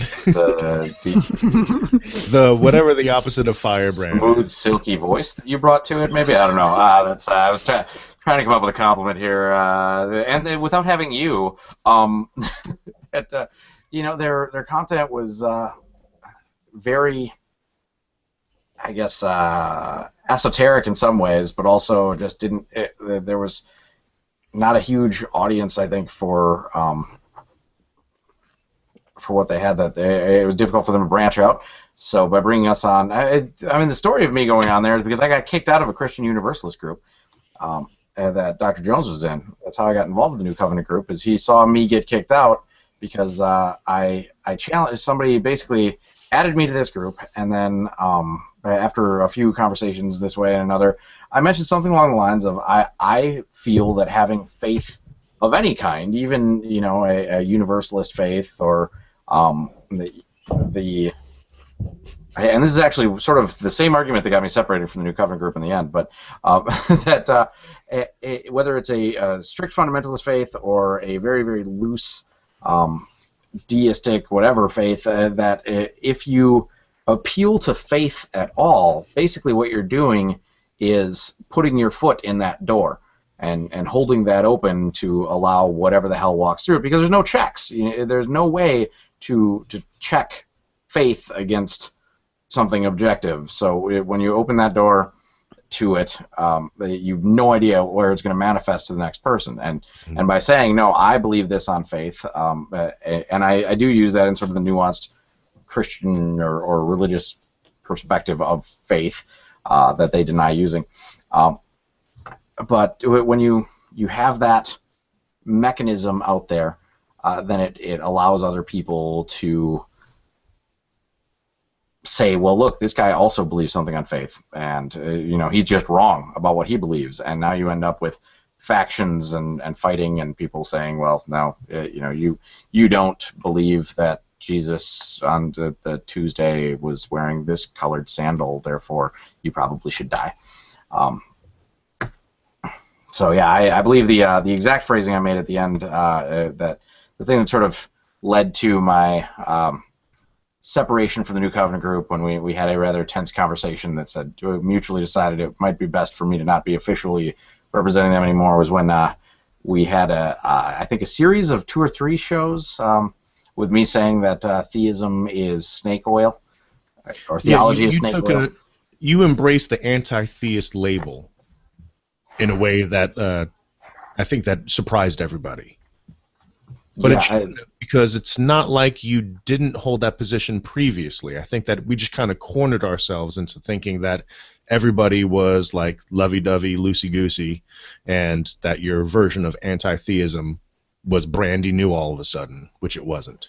Right. I mean, that was, again, like I said, it was the thing that originally got me involved with me saying, I think that anybody using faith in any sort of way is bad because it grants legitimacy to this, and yet that's basically the same argument I was opening up there, or was with at the end, that they said, whoa, where did this come from? Like, I don't see why you're surprised. I think that even a very loose faith like what Bob has is still bad, and not bad because it is directly harmful, but because it sort of utilizes a mechanism that's entirely unpredictable, and that then sort of grants legitimacy and does not properly marginalize the use of this incredibly dangerous mechanism due to its unpredictability. So. But at the same time, I think the New Covenant group really has their, to use one of my phrases, finger on the pulse of how to have civil discussions. And I think that one of the ways that they push buttons is being theists that don't think like fundamentalist theists do, while completely understanding where fundamentalist theists are coming from, right? So Bob graduated from, not Liberty University, but Bob Jones. Bob Jones, exactly. Yeah. And Dr. Jones, of course, comes from a fundamentalist background. So like they're able to speak that language and make fun of it in a way that people that have never been inside that bubble can't. And so, in the same way that whatever atheists try to police their own when an atheist makes like a stupid claim, that's the kind of vibe that they're going for. And to have and I'm going to use the phrase again, scare quote, a token atheist on the panel kind of helps with that. So admittedly, Greg, you're the reason why you're the first person I reached out to in getting into the New Covenant group. I don't know if you remember. I think I was talking to Bert about that before the show. What's that? Oh, really? He was asking who was involved first, and I said, well, it started because I got a message from Mowdy saying they'd watched some of the shows, and then I went on vacation and asked you to fill in for me, and then you got your own show. Mm-hmm. Yeah. Dr. Jones said something like, in one of his hangs, he was saying like, and if anybody has an idea for a show, let me know. And I was like, I have an idea for a show. Right? Yeah. And then next thing you know, he's like, okay. That was on a Thursday, and then he said, okay, this Sunday. Yep. Yeah. That's when I was like scrambling to get my first guest. On the topic of New Covenant group, I think you're right, Chris, in that they have a in terms of cultivating dialogue and discourse and having people on that are expressing their positions and not falling into cookie cutters, right? Like they're they're I think people who watch it who assume that they are holding the standard views find themselves very mistaken. But on the flip side, I've also noticed though that there's this tendency for very strong talk, especially when I read the posts. So like I'd mentioned about Dr. Jones posting that atheism is irrational and dogmatic, and atheists are dogmatic. And then I think maybe like 2 days after the Aaron Ra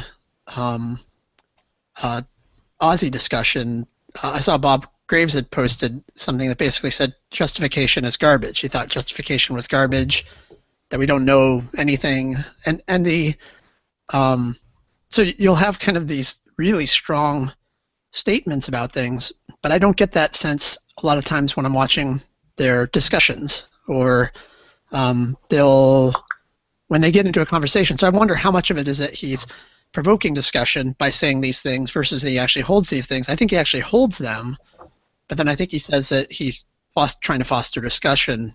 It's an interesting thing. I don't know how to take them sometimes. So I'm with you. Sorry, did I just get No. Sorry, Lyrical popped in at the same time as you were finishing that and said hi, so I was No, that's fine. Yeah. There, and therefore ignored you. But how do you guys? I mean, how do you guys see that? I think there is some degree of what would you say, rabble rousing or sort of fishing for virality that Dr. Jones does definitely choose topics that are intentionally inflammatory to get people talking, and he does often avoid taking any solid positions. I think that one though is one of the ones that I've seen him take a pretty firm position on. That ball analogy is one that he seems to put a lot of weight into personally, and look at it sort of as though he's got a real strong argument that he wants to make. Another one is, of course, he's a linguist who his textual interpretation is something that's important to him, and he talks a lot about that. About how things should be translated, and how basically most Christians are basing their beliefs on very flawed translation models. That's something that he holds very strongly to. But other than that, he really just avoids taking positions on things, and does occasionally. He chooses a topic, but it's always sort of phrased as a question. That's not necessarily him taking the position as him saying, well, I know a lot of people are going to fight about this. Let's open it up and let it happen. The one thing that I found surprising, and this was before I started doing shows, was watching the back catalog. He had a pretty strong position at one time that teaching the concept of hell was child abuse. Right? Yeah. And I don't think it is. But but he very much he worked that angle in a way that I wasn't expecting. Like when I went to look at the back catalog, that was a topic that kind of floored me a little bit. But at the same time, like knowing that,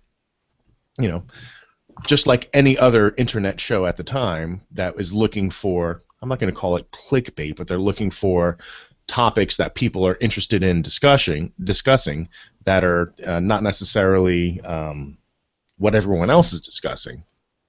I can see where he was coming from with that, but I guess I was surprised. I was surprised that was an angle that he was working. I was actually surprised because I hadn't watched the discussion with Greg with the ball at least for a while. And then that was maybe a year and a half ago, almost 2 years ago, that you guys had that ball discussion. Was that long, Lord? Wow. Yeah, I think it was summer of 2014, if I remember. I just recently watched it. That's why I was like, oh, okay, I want to find some more recent stuff just so I can familiarize myself. And the thing was I had seen that in a post, almost the exact same thing. It was about dogmatism and irrationality, and that was just like last fall. So it's something that it definitely is ringing true for him, or something that he's putting out there consistently. On the ball analogy, it's a little strange to me in that, as I said before, if you had some reason to think that something is outside the ball, then you'd have something to actually evaluate, to actually talk about. And it seems like he wants to say there could be anything outside the ball. You don't know what it is, so how can you say anything about it? Well, I can say as much about it, what it's not, as you can say that what it is. If we have no reasons to have any conclusions about it. I mean, if you're really putting out there this notion that there's no way to know, then there's no way to know that it's not. There's no way to know that it is. Like there's just nothing to talk about. That's directed specifically to theists. When he talks like that, he is a theist talking to theists. It's not for atheistic consumption. But he does. I mean, he takes a pretty strong position that atheism is itself dogmatic. I mean, that's what we talked about in there, and that agnosticism is the more reasonable position, which I think it's just really it comes down to. My conversations with him were always couched in can-be phrases.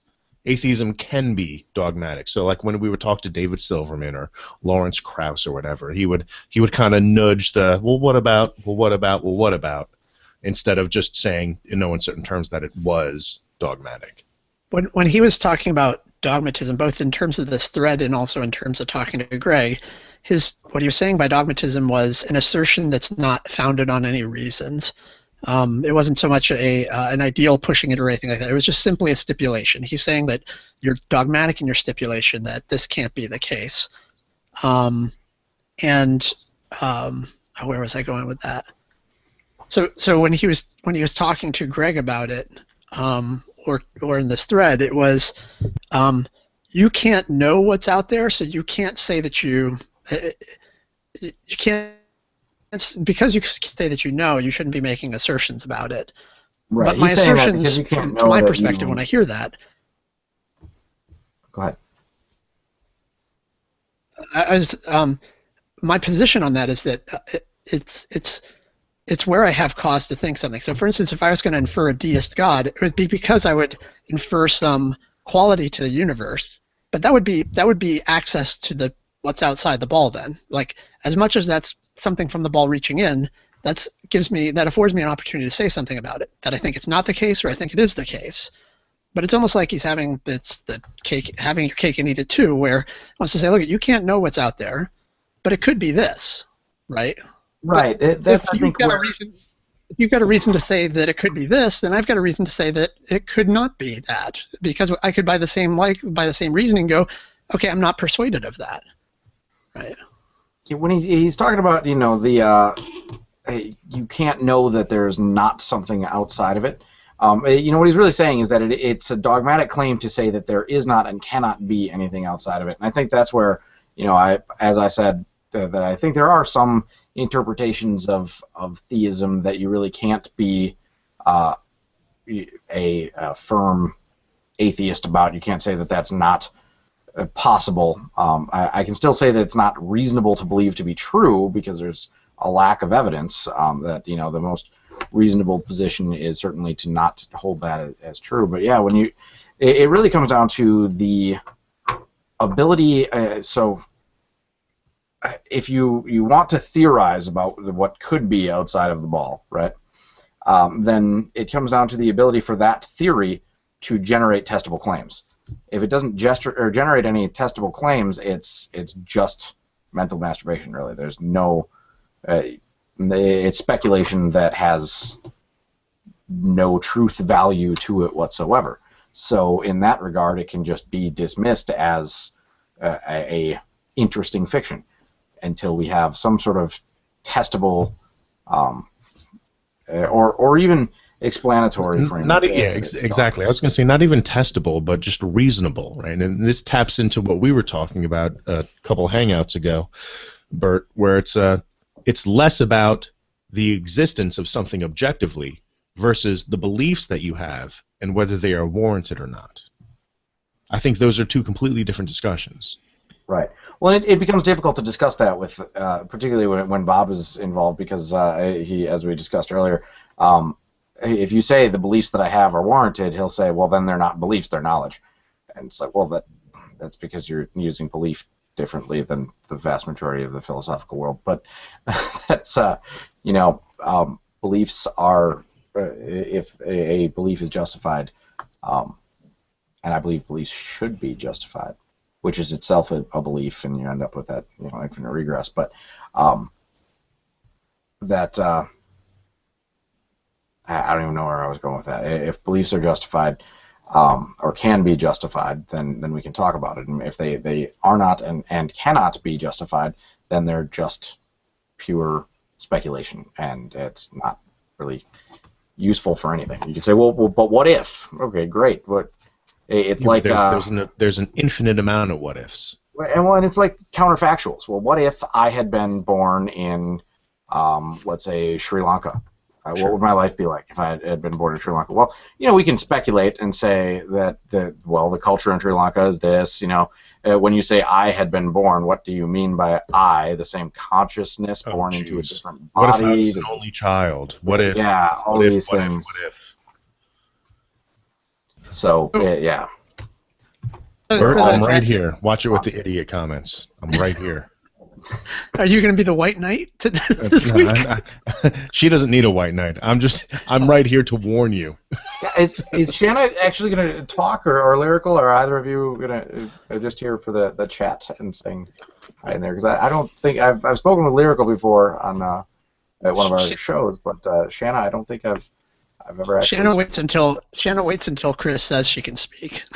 Oh my God, Bert! It's like you fell and bumped your head and went stupid. I'm here Hi, too. Shanna. I'm just waiting for Hello. to jump in. Hello, ladies.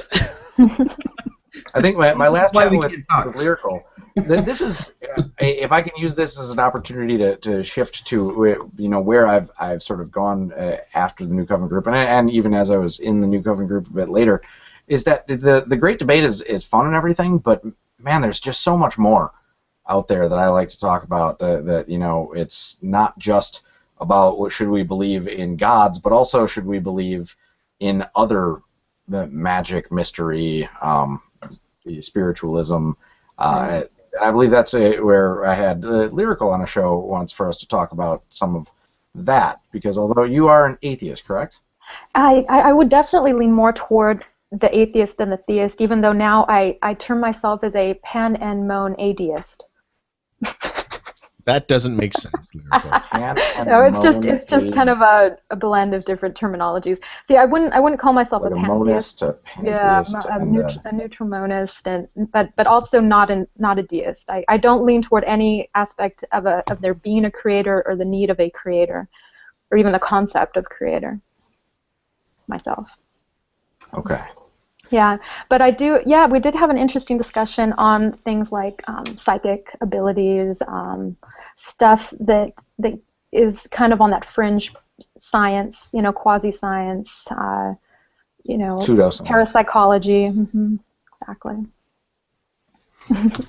Yeah, that's and that is a big passion of mine outside of just. The Great Debate is interesting, and I love the philosophy behind it. But yeah, the other thing is, Maudy was the one who introduced you and I, and we got that set up. And I try not to be too overt, but with some of the, I try to make a good environment for a discussion. But we were talking. I think one of the things we talked about was your biomagnetism video, which I think is just complete horse crap.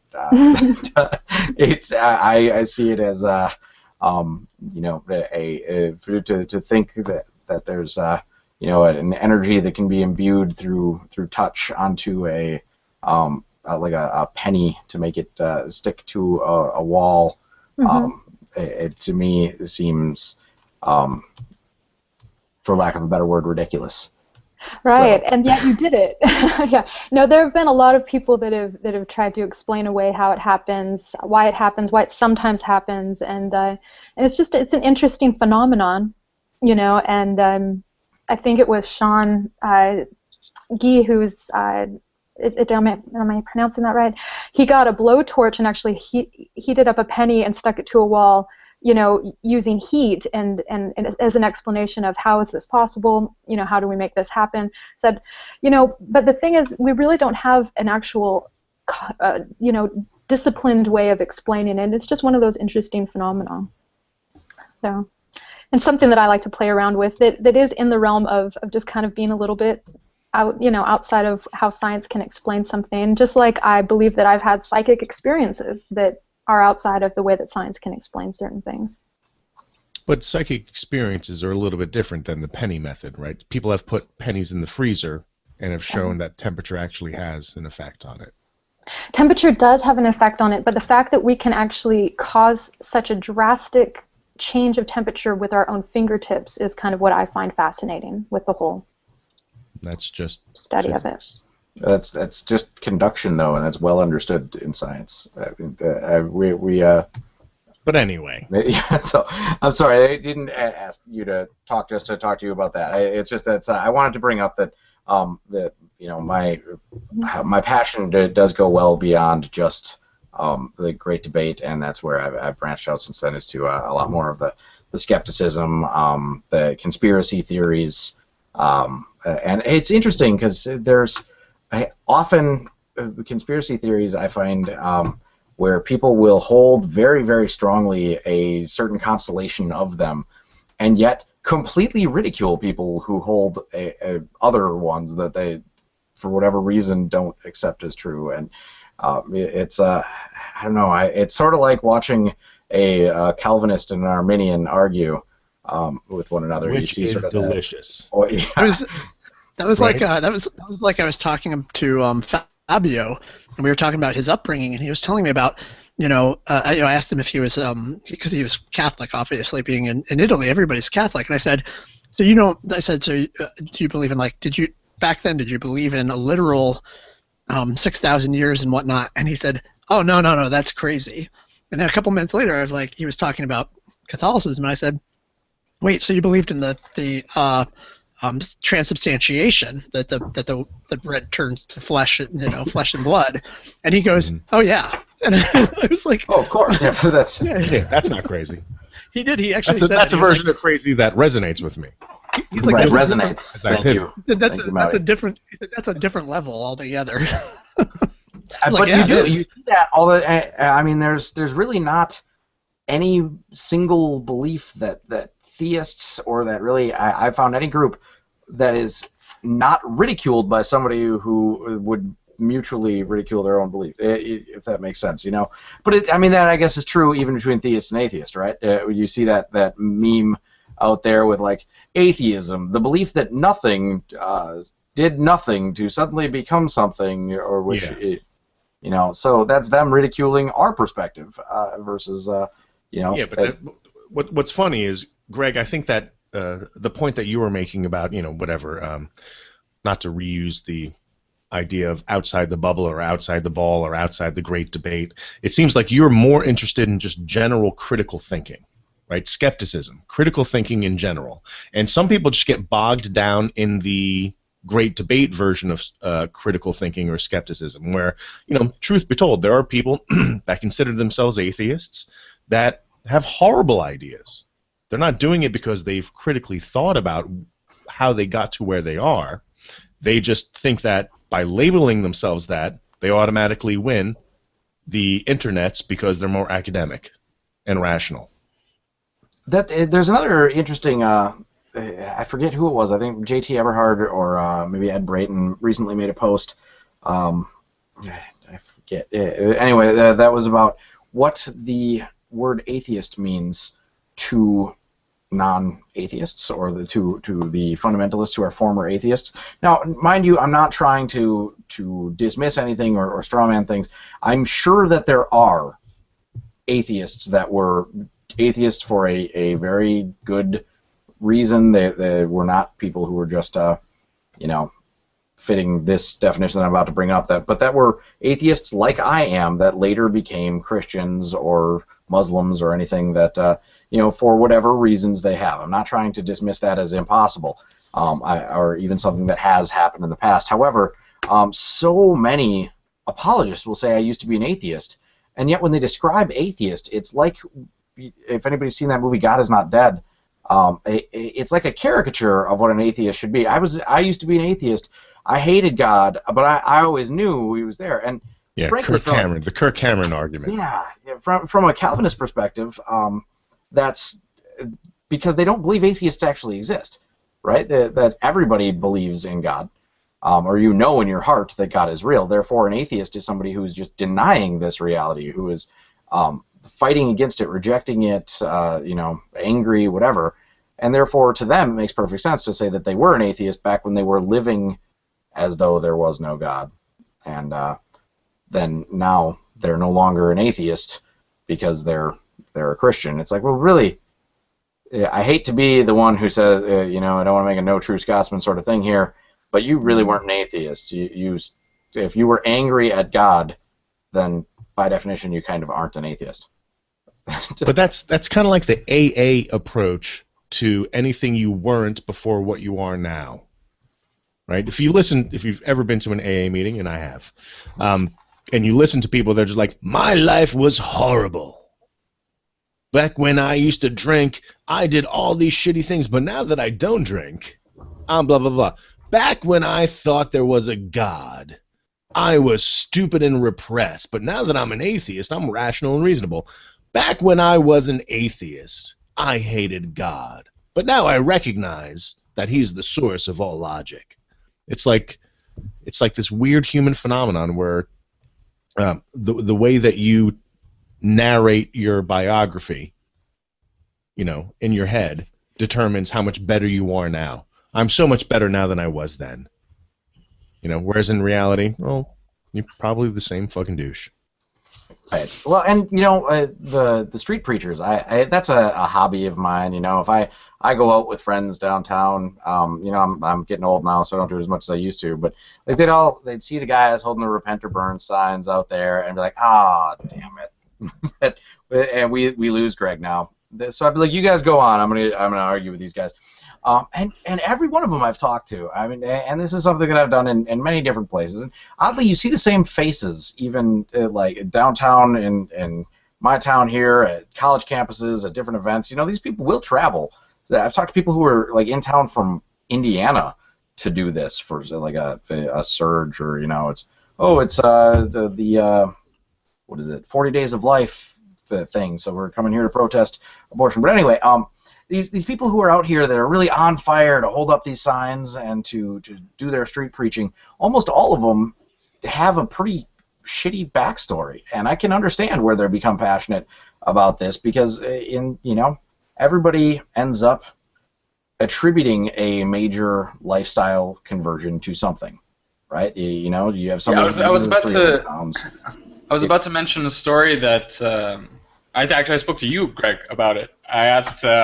Remember about the no fapping? Yeah. Right. So there's a thing going on where men will withhold masturbation for extended amounts of time, and then afterwards they'll say, "Oh, look at how this has improved my life. My cognitive functions are so much better. I'm not grumpy and glooby and all that stuff."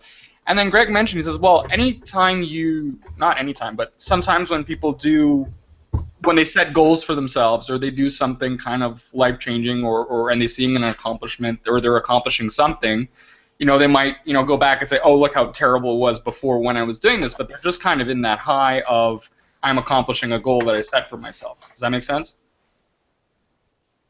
I said it, so I agree. I masturbated during this hangout, so it didn't work. That was the Chinese food you were going out for? I'm masturbating right now. So Notice that good. you can't see my hands. And by the way, peanut butter dumplings are the best food that was ever made. Are those a thing? You're wrong about that. That can't be good. If that was my last meal, you lived a terrible life. I thought that you were just pulling my leg. Peanut butter dumplings, they're amazing. You can order them from a Chinese restaurant. I mean, you also mess up bacon. I think you're full of shit. I've had Canadian bacon. You've never had this? I don't know if it's actually Szechuan, but prior to eating them, when was the last time you had masturbated? Wait, he wasn't masturbating when he ate them? It was during. It was pretty dangerous because I had candles lit and everything. And there's a dog. Otherwise I can't. Right? Yeah. I mean, you gotta set the mood. No. Brought in my neighbor's puppy. Just Wait, you guys light candles when you masturbate? yeah, Of course. You don't? I put that. I put a little Enya on. Where else are you gonna get the hot wax? Did you say Enya? Yes, I I can. From the Pure Really Mood took this up CD very well. from 1995. Oh, we just lost like 7 viewers. You're welcome. Only 7? So now Peanut butter if you dumpling is include disgusting. the rest of us, there's 6 still viewing. Yeah, I don't remember where we were going then. Masturbation. We're Well, it talking was about about, masturbation, withholding the seed. This is Candle. like This is like Rocky 1, where fucking Mickey tells Rocky to not have sex because he needs to maintain his. Oh And- yeah. And because when I was growing up, I was more or less agnostic. Then I had the teenage rebelling against God. God is stupid. LOL. And then afterwards, I had a radical conversion to Christianity. And after that, when I was in that, I have a new crowd of friends, I have a new belief system, I'm progressing in my belief and my understanding about this, I look back and said, my life was terrible before that. I was on this high of this new experience and succeeding in a new experience, and to a certain degree it happened when I left that faith and became an atheist. Kind of just chilled out, and then today I'm an atheist. But getting involved with certain people and stuff like that, and reinforcing my atheism. That sounds so terrible, but it does make you look at how you look back and say, look how terrible that was before. Yeah, I think that a lot of atheists, and even I went through this as well, get that sort of angry atheist, reactionary pendulum swing to the opposite side. Like, no, I've been lied to, I've been misled. I say even I went through it because my case, like, I was not by any means a fundamentalist or ever like on fire. I was not raised with this. Like, I feel like so many other ones out there in the scene, if you will, have like these really tragic stories where like, I was raised in this, like I had a really abusive home, or emotionally, or incredibly controlling. I'm like, my parents were pretty cool about this shit. I was the Canadian Colin Pearson at one time, telling. God, that's a terrifying thought. But I don't look back now and say that, that was terrible, at least with the religious experience. I'm glad I had that. I'm glad that, it's a bit embarrassing to, for the people who were there around the time and what I put them through, but I'm still glad for that experience. It made me understand my position now a little bit better.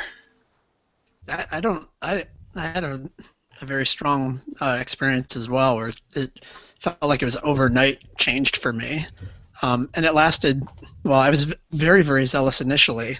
I was zealous the entire time, but I was like charismatically zealous. And then after about 10 years or whatever, then I came out of it, and I don't resent any of it. My wife actually went through the same thing with maybe a little 5 more years on the front end of it. And she does have resentments about a lot of the things that happen, but I get a lot of good things through my experience. So I definitely think about people differently than I would have. Let's bring up those counterfactuals again. If this hadn't happened, then what would your life be like? Right. That's certainly one of the biggest things I got were that my church believed heavily in testimonials and people getting up after having been at the church for a bit, getting up and sharing their life story and some of it was a little bit of self-abuse. You just kind of lay out all the bad things you did or whatever. But I came to learn that certainly everybody has a story to tell. Everybody has a perspective, and it certainly made me I give people more benefit of the doubt. I feel like I'm more appreciative of the fact that somebody's not as two-dimensional as I maybe would have thought before. It's hard to say, but I think that I got a lot of that out of it. And I think that's a good point that you bring up, both Greg and Bert. I've admitted before, my bias of being such a moderate atheist has everything to do with the fact that I was raised in the super liberal Northeast corridor. My family was cool.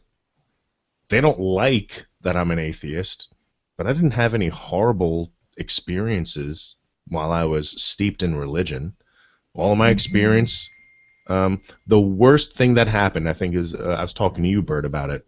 When my grandfather died, at his funeral, the priest was like all weird and preachy about him going to hell and this, that, and the other. But that was like, you know, I was already in my 20s by then.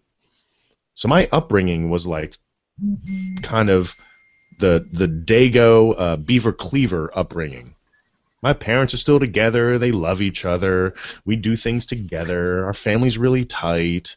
And, you know, I happen to be raised with this religious thing that I fell away from. Doop-a-doop-a-doo. Like, you know what I mean? Like cartoon birds are landing on my shoulder as I'm telling you your family's this. kind of looking at you going, why do you care about this so much? Not, you know. Exactly. You like, you get out. You're going to burn, you devil. Nothing like that. But then I fucking hear people that are online that have become recent atheists and deconverted that literally have those experiences where it's like, my childhood was hell on earth. And it's like, wow, okay, so, all right, so you're way into your atheism more than I am, and I can see why. And that's I have to admit, that's a bias that I have, because I don't think it's that bad. You know, in the same way that when you and I, Bert, talk about risk perception, I on a scale of 1 to 10, I see being religious as like a 2 or 3 out of 10. Whereas I'm sure people who had a shitty upbringing that they blame religion on see it as a 7, 8, or 9, or even a 10 out of 10. So yeah, I think for an individual, the risk is pretty low, but on a global cultural scale, the risk of not marginalizing theism is much greater. That's why I push to marginalize theism.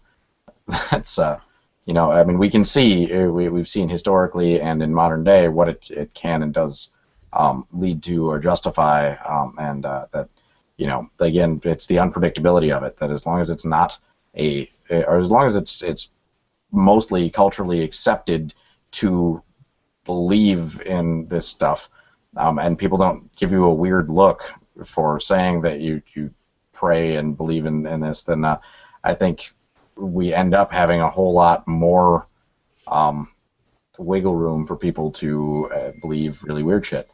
Well, here's the question I have, because what we talked about earlier, Greg, has everything to do with you having an anti-theist stance. Do you think that there's going to come a point where religion is completely absent from culture, or do you think that it's just a matter of striking the balance between people who are believers versus non-believers?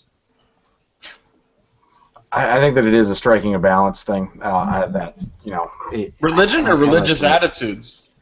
Because I don't see those. Well, religious attitude. I'm talking religion specifically, because religious attitudes is loosey-goosey enough to be applied to political parties. That's what I mean. Yeah. You know what I mean? Yeah. And that's human nature. We can't get away from that. Yeah, I would I've been agree working on that. it. I think, though, that the theism, I guess if we're going to say religion, I think that it will be marginalized, and I think that Europe demonstrates that pretty clearly. You know, that the U.S. is kind of the anomaly, but as you have a move towards technology, industrialization, prosperity on a more widespread level, you tend to have a lot less religiosity, and I think that that's a good thing. That America still has the South. I mean, but I guess when you talk about prosperity on a widespread level, the South also has a whole lot more poverty, racism, or extreme poverty, and that could be why religion persists as much as it does in the Bible Belt. So, you know, I do think that we will find a point when you can say, oh, you know, I'm a Christian, and people are going to look at you and go, that's like, you talk about that? Like, I mean, okay, I was raised a Christian too, that's great. Oh, but that's not a balance. That's not the balance that I was talking about when I said that's Canada. Balance. That's marginalizing. Yeah, that's what I mean by a balance. That's... You arrogant douche. A lot of it does depend on where you live. Like I was talking to Gavagai a couple of weeks ago, and he said his wife teaches science in a high school and has a really hard time because I think she's the only teacher that will actually teach evolution and do it justice in that school system. So they'll actually move kids into her class based on their disposition towards it. If they want to get that, they can go to her class, essentially. That I think is corrosive. I think if you have and it's hard to have beliefs in a vacuum. They tend to have an impact on those around you, and the stronger it is, and the more insulated it is, I think it can be really dangerous. But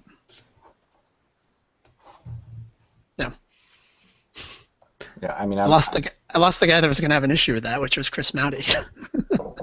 Yeah, he does say that the balance I think is different than what I would look at it as. And as Alex pointed out, that's Canada. My sister-in-law lives in the UK, and my mother-in-law is pretty upset now. I mentioned this before, where she got upset with me for something I posted on Christmas, and she doesn't like that her daughter's husband is an atheist. That it bothers her, but again, a very sincere level, where she's not judging me and being bitchy about it. So I don't blame her in any way. But she then her other daughter fell in love with a British fellow that she met he was on holiday, and she was there for a friend's wedding in Mexico. And so, yeah, she lives out there where the idea of, raising your kids religious is almost like, people look at you weird if you talk about it. And, a lot of kids still get baptized because it's something that, a family does, or that it's cultural. But other than that, now my mother-in-law, both of her daughters are married to atheists. But there's one that's the very American perspective on atheism, who's having these arguments and fights, whereas the other one, he's a dissertation shy of a PhD in philosophy. Like they decided to go into computing, I guess, because he realized there's no jobs in philosophy. Yeah, so he's far more educated on these topics than me, but just doesn't even care enough to talk about them, because it's just not a culturally significant thing for him over there. Where here, we've got Jesus land fighting against us all the time. So yeah, I think that's a lot like Canada. I mean, I'd like to pretend that everybody's an atheist, but we do have our quote-unquote Bible Belt, and a lot of people are, I believe in a goddish thing, or it's cultural, or it's not terribly important. But if somebody is a little bit zealous, a little bit enthusiastic about it, then it's kind of weird. Like then it's like, okay, well, I work with a lot of Jewish people, and a lot of them are, I do the Shabbat and stuff like that, but it's just more of a cultural thing. It's more of a family and your social thing. They don't talk about how awesome God is at any point, Yeah, and so much of I think the Jewish people have it figured out in many ways that Christians are still waiting on. It's interesting to look at sort of the evolution of religions as they go on. I look at where Islam is now as a religion 600 years younger than Christianity, and I look at where Christianity was 600 years ago, and it seems pretty comparable, right? And then I look at where Judaism is now, and you see a lot of these cultural Jews that are, I'm an atheist. I don't believe in God. I do this because it's an important part of my cultural identity, and I still, keep kosher and do all that, and where we'll go to temple, but it's like there's no faith of any kind, and it's just I don't know. It's weird to have the beliefs entirely divorced from the culture in that respect, and I imagine that Christianity will eventually reach that sort of a point as well. I think that it is sort of a natural progression where people recognize that you can identify with the culture and the tradition and not identify with the beliefs, and sort of just, okay, well then I'm going to let go of those and still hold to my Christmas. And, I love Christmas. It's one of my favorite holidays because I get to see my mom and my dad and drink white wine in the sun. I don't know that. I knew you were going with that. Do you think that we'll get to that point, though? That's more and more I'm becoming less sure of that. I think there's a little bit of a disposition that we're dealing with, where there's a coevolution between humans and religion, or at least attribution of agency leading to people having a disposition for seeing forces behind things and whatnot. Right. People are inherently superstitious animals, so we're going to end up with people holding superstitions no matter what. But I think that, you know, as we become more prosperous and we educate people more thoroughly, more widespread access to it, and the ability to think critically becomes a more important part of our lives. I mean, right now, we're in the age of information where Google will get you anything, but it will literally get you anything to support any belief that you want. So we're going to reach a point when people recognize that you need to be able to sift through all the bullshit that's out there. And critical thinking will become one of the most important tools that people have. And I think that when we get there, it's going to make a major cultural shift. But yeah, when I talk about we'll get there, I remember I studied evolution. My time scales are probably a little bit different. Like, I don't think we will get there. I'll be long dead. But humans will get there. Certainly, I think something like Christianity, or I think more so than, say, deism, right? Seems like you could have deism for quite a while, but certainly religions that have a little bit more, I think we're getting to the point where over the next 100 years, 200 years, there's probably going to be a lot of things that would be difficult to maintain. If we ever get to the point where there's artificial intelligence or anything like that, I think it's going to be a really tricky blow for religions to see humans as a unique phenomena or some god image or whatever. I played enough Fallout 4 to know that that's true. One of the things that I've noticed here in California, Southern California, where I'm at, is the surprising amount of Christians that there are, having California kind of being more of a what people I think consider to be an atheist place. I don't see a whole lot of atheists, at least in the area that I'm in, especially the Mormons that I grew up with. Any of them that have left the religion have usually gone into becoming Christian, like a born-again type of Christian.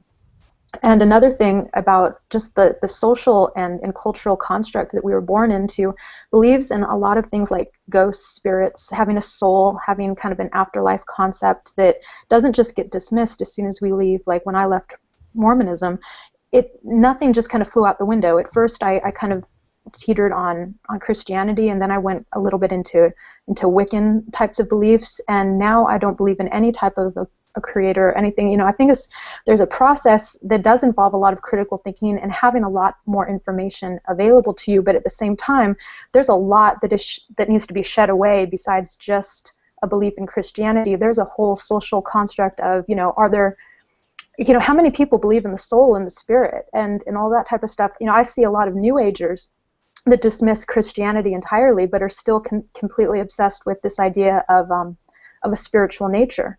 You know, I think it just takes a lot of time before we can get to a place where it's all gone. You know, I talked to people before about, is religion ever going to be completely gone? Even if the Abrahamic religions go, there seems to be this tendency to want to understand certain things, like the rise of the ancient alien philosophy that I see all over the internet nowadays, and things like that. It just seems like people are they want this, or cling to this idea of organization beyond them, or a mind beyond them, something that has constructed this. I think that there's also, this is something that really becomes an obstacle for teaching evolution, is the linguistics structure that we have is difficult to avoid discussing things as though there's intentionality or an end game. Also, sort of the history of evolution is for people to think, the great chain of being, or the great ladder of being, where humans are at the peak. We are the most evolved, and then the reality is we are absolutely no more evolved than any other modern species that is currently alive. So the slug that you find in your garden is exactly as evolved as a human is, because it has not died yet. That's you know, kind of by definition what it means is if you're alive today, then you are the current pinnacle of evolution. There's people take this very teleological perspective as to where things are going, where we're headed, and that's very hard to divorce from looking at a mechanism that leads in directions that are not preordained. So we have a hard time not thinking that there is a goal.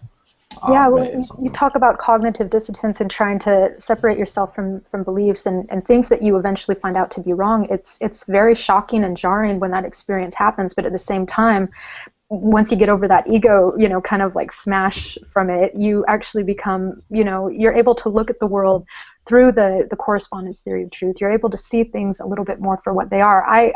You won't believe how arrogant I was when I left Mormonism. I thought, oh man, you know, I'm going to have everything figured out, and I've gone through a roller coaster of beliefs after that, because, you know, I didn't realize how much I was shedding, how much I had to shed, you know, how much of the kind of spiritualistic nature of looking at the world had to go before I was able to say, maybe none of this is true. You know, I need to really just look at everything logically and with a little bit more reason. It takes some time. You know, it's a different type of belief system or way of looking at the world entirely. Yeah, I agree on that. That I think that there's always more. Like I think it's, you know, I describe myself as arrogant, but I know that I hold false beliefs and things that are uncritically examined, and it's just a matter of that they haven't been brought to my attention yet. And my goal is to examine those and to have somebody sort of inspire that doubt in me and say, well, wait, that doesn't make sense. Or okay, your shirt's really tacky, Greg. I'm just gonna say it. Yeah. My shirt is? Yeah. It's because you didn't send me a lumberjack one. Yeah, but his pants he's rocking those pants. Yeah, yeah, I have polar bear, but do we need to do this again? I saw the jams. Well, it's very difficult to admit that we can be wrong about something, and it almost functions on a different level of thinking when we, not only when we know that we can be wrong, but when we accept that into ourselves, like to thoroughly examine something that we held a belief and then we let it go. It really shows it kind of breaking a bubble in a way, or expanding yourself out. But what's interesting is when you do and you get past it, it's amazing. Actually, like learning something new is pretty fantastic. And if you've learned something, it means that you were wrong about something previously. So it's a really humbling experience. It feels like shit because here you've felt like you had something kind of under wraps, or had not under wraps, but nailed down in terms of what you thought was the case, and then to have that destroyed. And actually, I have to say, like, and I'm not saying that I was. Obviously, I think my walking away from faith was the right thing, and I think that it's a good thing. And it felt incredible when it happened. Like, it was like, wow, I really see things entirely different now. And that's why I think it's really tough when you're talking to someone who is a theist, who can't imagine. I remember the time I couldn't imagine how somebody was an atheist, and it's a really difficult. It's hard to get across to someone. They can't fathom it.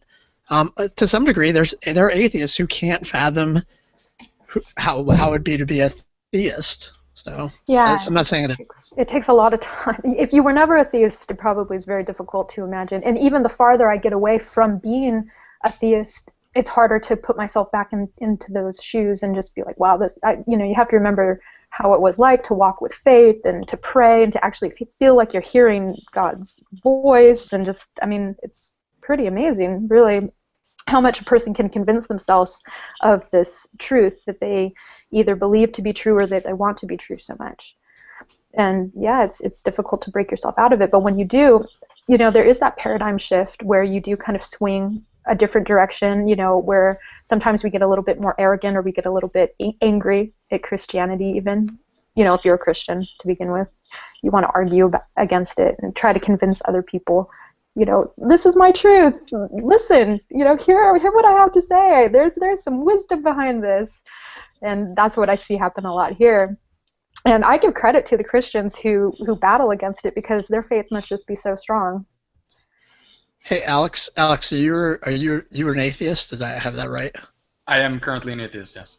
And what was kind of your motivation, or what motivated you to walk away from what persuaded you, or what did you become persuaded of that led you away from belief in theism? I'm not sure. I had distanced myself from my church, from that group, from that surrounding, because I think I've always had it in me, as it were, or at least some form of agnosticism. And once I moved away from the church, I had actually moved house, so it was more difficult to get to my church and stuff like that. I was actually looking for another one because I was too outspoken for the Pentecostal church. I was more of a Baptist.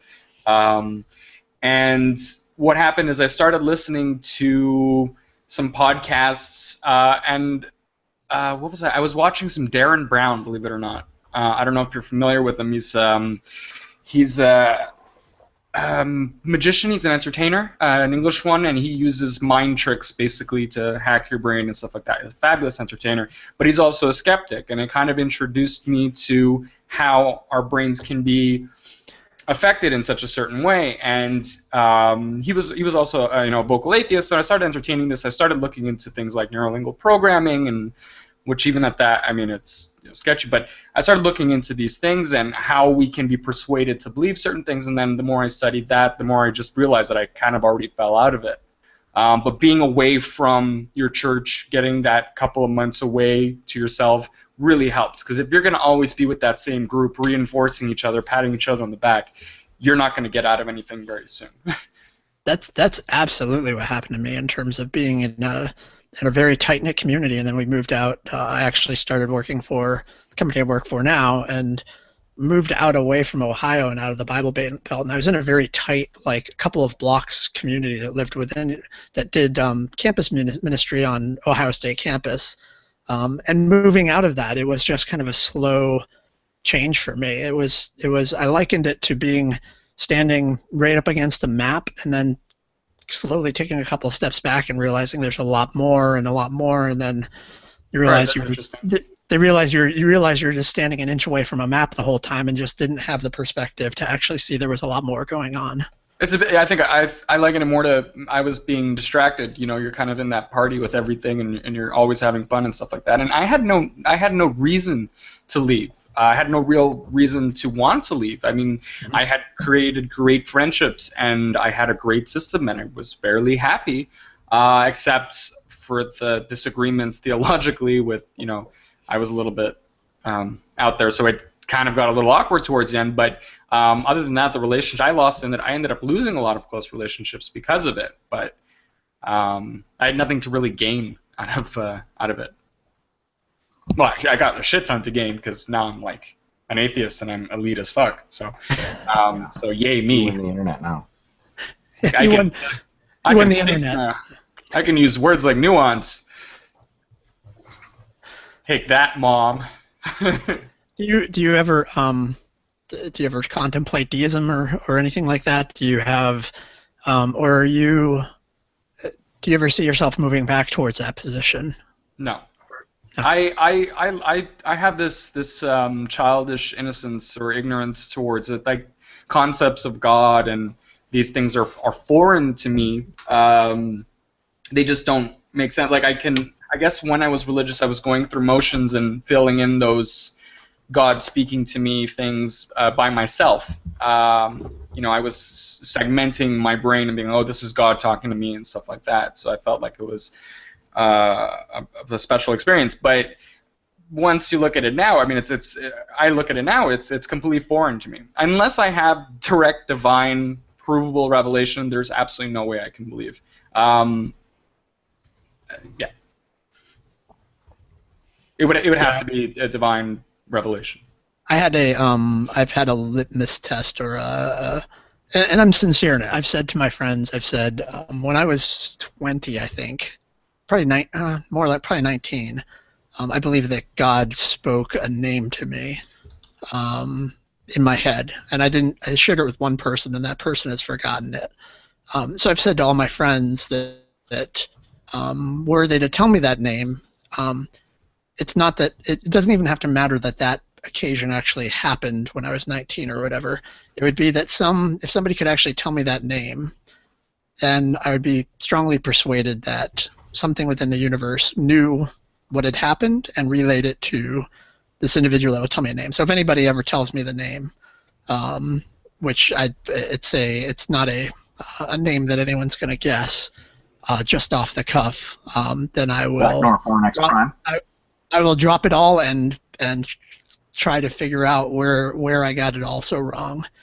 But I don't anticipate that that's going to happen, and that would give me some evidence of immaterial quality outside of my mind. Now you could have a alien technology that manages to read my thoughts or something that could mess with us, but that's I guess I'd be willing to attribute it to a god in the case that actually happened, only because it would be so specific. And if I fell subject to an alien, drunkenly told somebody about it one day. I would have picked 3 names, to be honest. Well, no, you don't know this name. Of names that... This is not going to be a random. Right, it's Glagnor Farnex Prime, right? Oh my God! I've screwed up so badly. Same names. I'm so shocked. My hair's standing on end. No, and I'm quite sincere in that. I don't expect it to ever happen in my lifetime. I'll be radically wrong about everything.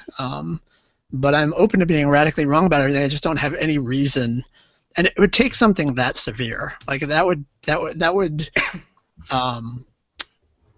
that I can't. Certainly in terms of a literal take on Christianity, I can't get back there. Like the amount of evidence against it is too strong. I have too many good reasons to not think it. That it would have to be a systematic breakdown of all of that. And if Jesus showed up tonight in my bedroom and said, "I am the way, the truth, and the life," I would go, "All right, I don't understand. I couldn't build the structure to understand all the rest of it. I would have to take that one fact as truth and not understand how the rest fits." Could you be wrong about everything you claim to know? Are people still doing that? Is that still a thing? I think I got that at least 2 or 3 days ago, and I was like, man, it's so refreshing to see that still out there.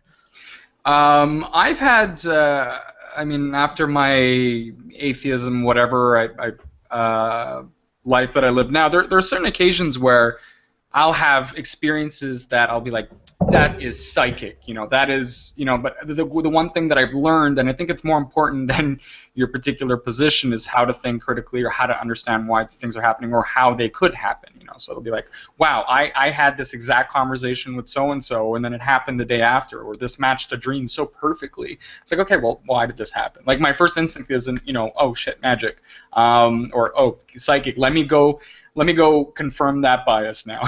I'll go look, okay, well, these are the possibilities that happen. This is how you reinforce this, blah blah blah, and I'm grateful for that. I'm more inclined to become a Catholic just because Catholics are scary as hell. They make the best horror movies, and so if ever I would go back, it would just be for the aesthetic of Catholicism. Their churches are sick, bro. That's exactly what my wife is all about, is the traditions, the pomp and circumstance. Big white flauncy dresses. Come on, I love it. The hard part is I was an altar boy for a long time, so I kind of know all of the, like I wear shorts underneath my white robes, so some of the mystique has been lost. And I used to try to, I liked to work the weddings because I always got tipped as an altar boy. So that's weird. When I was an altar boy, all of us had to wear nothing underneath. I don't know if it was just my church or. That's funny is that when that it was not funny. It's horrifying. No, that's really funny. That happened to me now. No, I think it was somebody mentioned that to me a couple months ago, and it hadn't even dawned on me that I was an altar boy for so many years. Likely when that stuff was going on, but obviously not at my church, or that I know of anyway.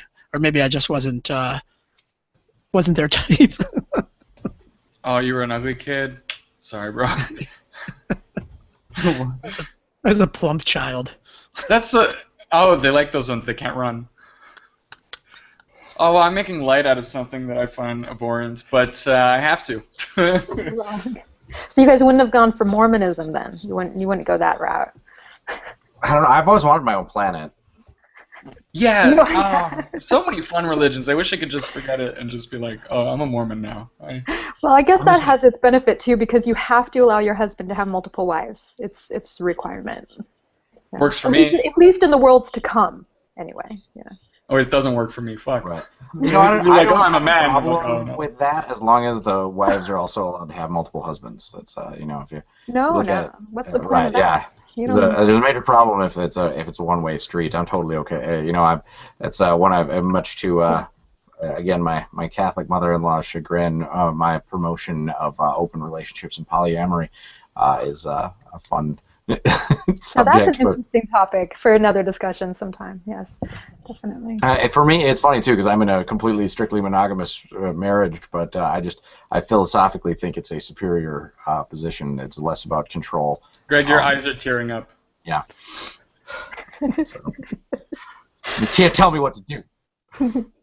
Yeah, I think that it's an interesting subject to look at, and I do think that it's funny to think of having more than one wife as a Mormon because of just all the amazing trouble that would actually cause of having to take care of more than one wife. A lot of the old-time Mormons actually used to keep their wives in separate houses, and they would just travel between them. That's what I liked about a show I'm sure every Mormon hates is Big Love. Yeah, they had like 3 houses backdoored up to each other, right? Yeah, but I liked that show because it was like, oh yeah, that'd be awful, right? Like you wouldn't get a you know. You never get your way. No way to get away. Yes. I prefer no wives. Am I right, boys? High five. Yeah, I really don't see the Go point both or of something. being married, you know, if you're not a religious person too much. I mean, you can raise kids without having to be married, and I don't know. I don't really see what the big deal is about getting married. But. Flouncy white dress.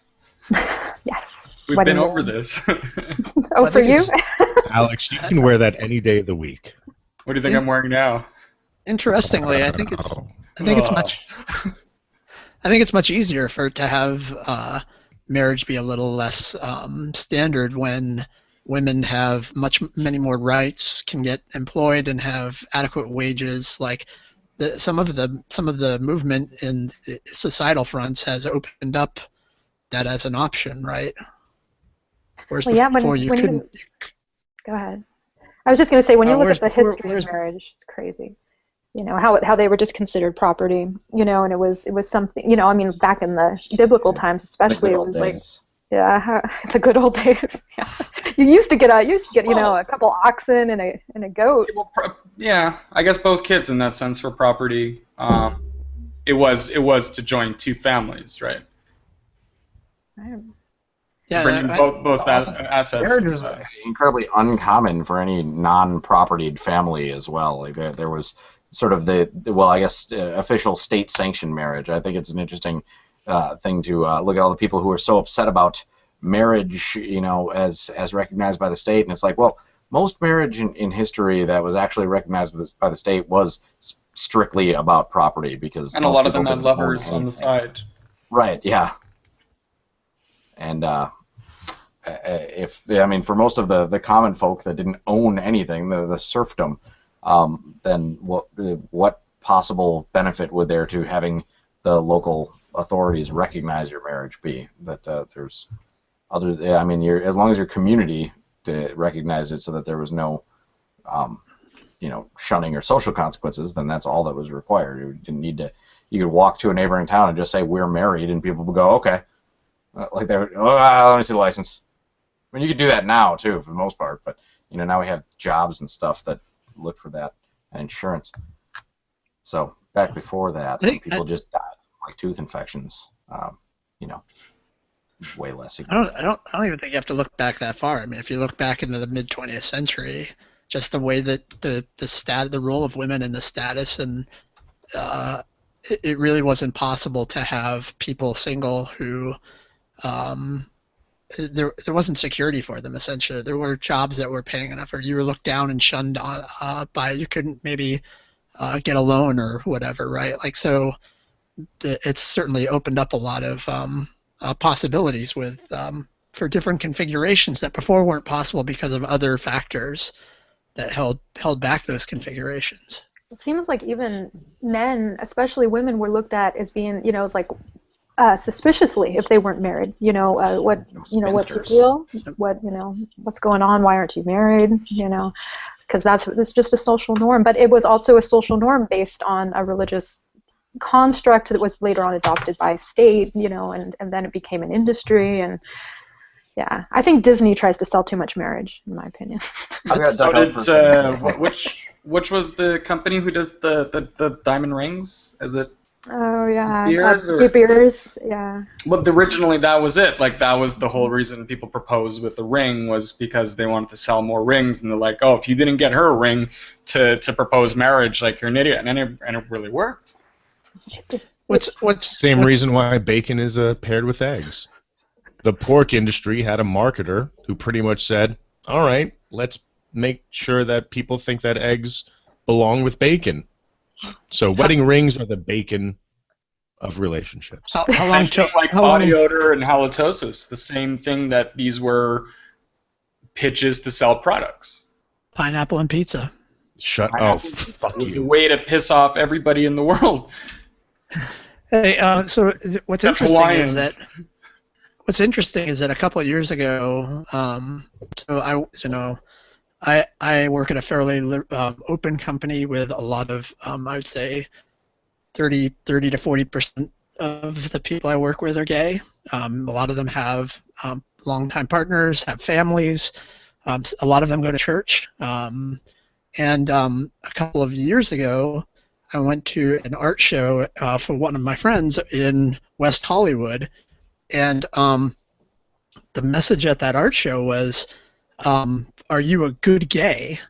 And it was basically, it was interesting. It was an art show on a take that I hadn't really thought of, which was against progressivism. And it was basically that progressives are trying to create a heterosexual equivalent for homosexuals in marriage and in family and whatnot. And screw you, we don't want your agenda. We want it to be whatever configuration we choose. We don't want to have the nuclear family equivalent on the homosexual side. And that was a really interesting perspective. I was like, damn, that's an excellent point. That's, I hadn't really thought about that. So it's funny to go to a gay art show and have it be about, we don't want your norms. We have, let's leave it, a little more open to whatever's going to work for people that, different strokes for different folks, And I think the interesting point. Go ahead. Well, all right. I will go since I'm lady. I think it's very much more socially acceptable for gay people in today's society to become married than it would be for them to be polyamorous or like even have like an orgy type of lifestyle, because that is still a little bit out of what is societally normal or acceptable even. Whereas most of society accepts gay marriage, I don't think they'd accept gay orgies.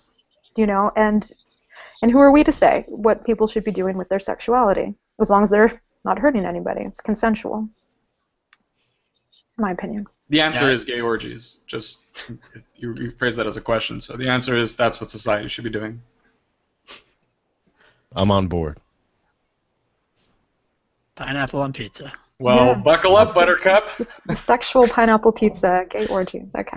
It's like the Italian ice of relationships. But it did raise an interesting issue, though, was that, and it's funny. There's a clique within, because I live in the suburbs outside of the Hollywood area, so my friends who are from West Hollywood have a very different perspective than the individuals who are married and have kids in the suburbs, and go to church and for all intents and purposes look identical to my family, and the West.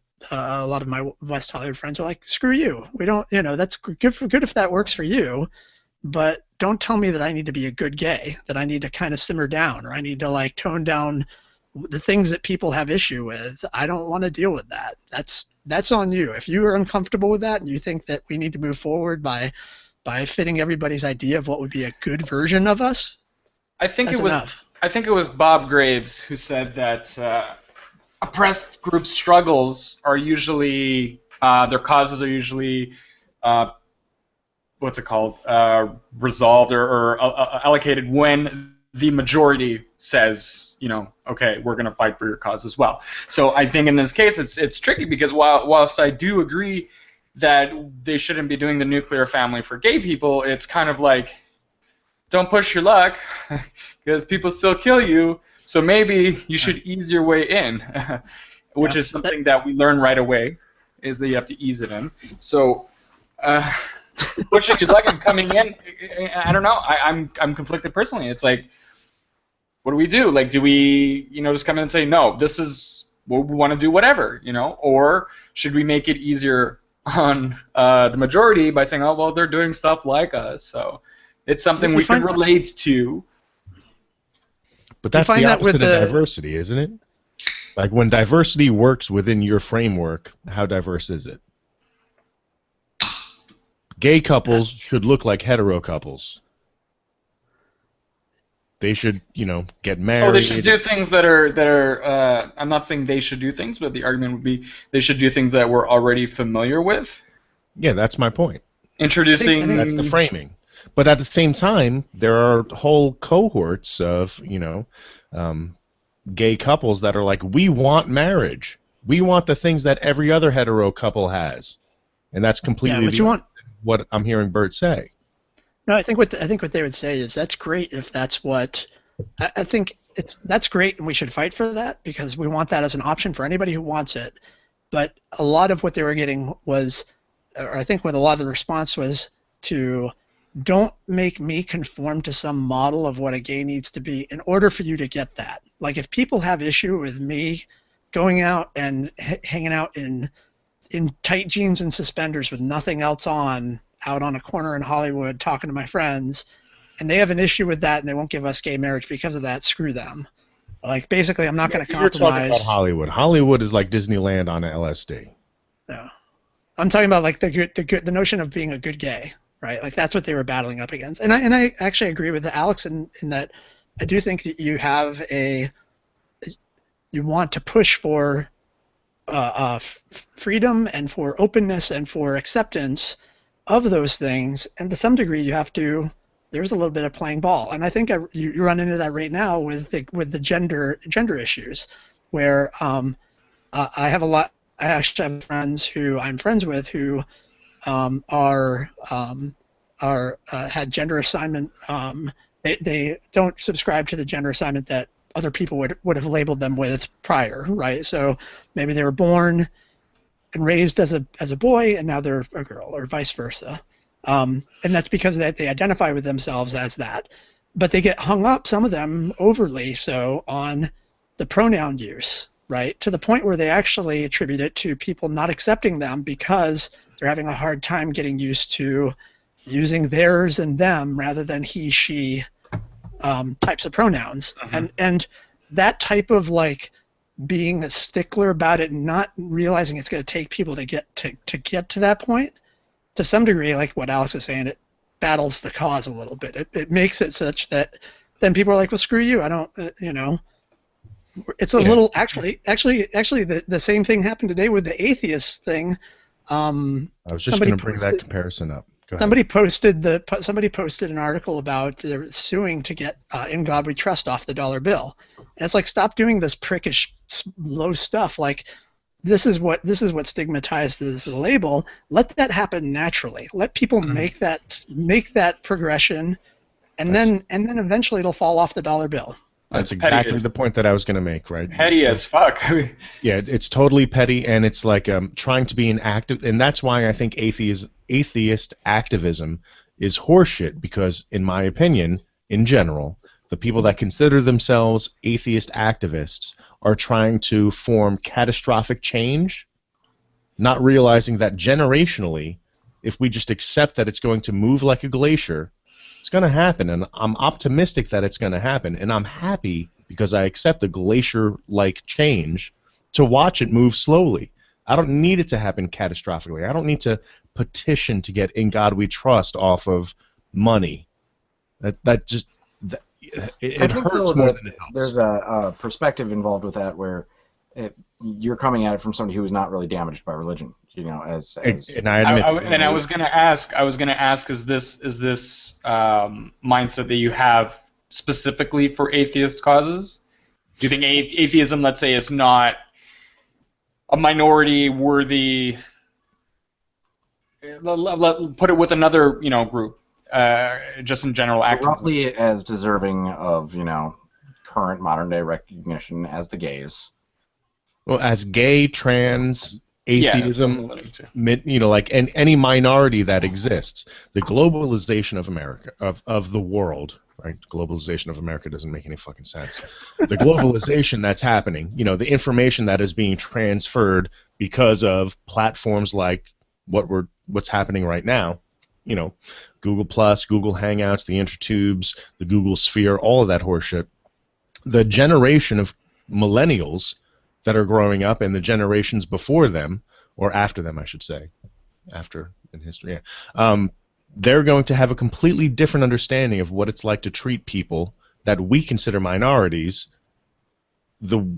differently, right? We treat them as minorities because they're a minority and very few of us interact with them. Well, the more interaction that there is virtually instead of in real life, and the more that those boundaries blur, I think that's going to shape opinion and the way that people behave towards each other. You're just talking about marginalized groups being humanized. That's exactly right. People Great way to put it.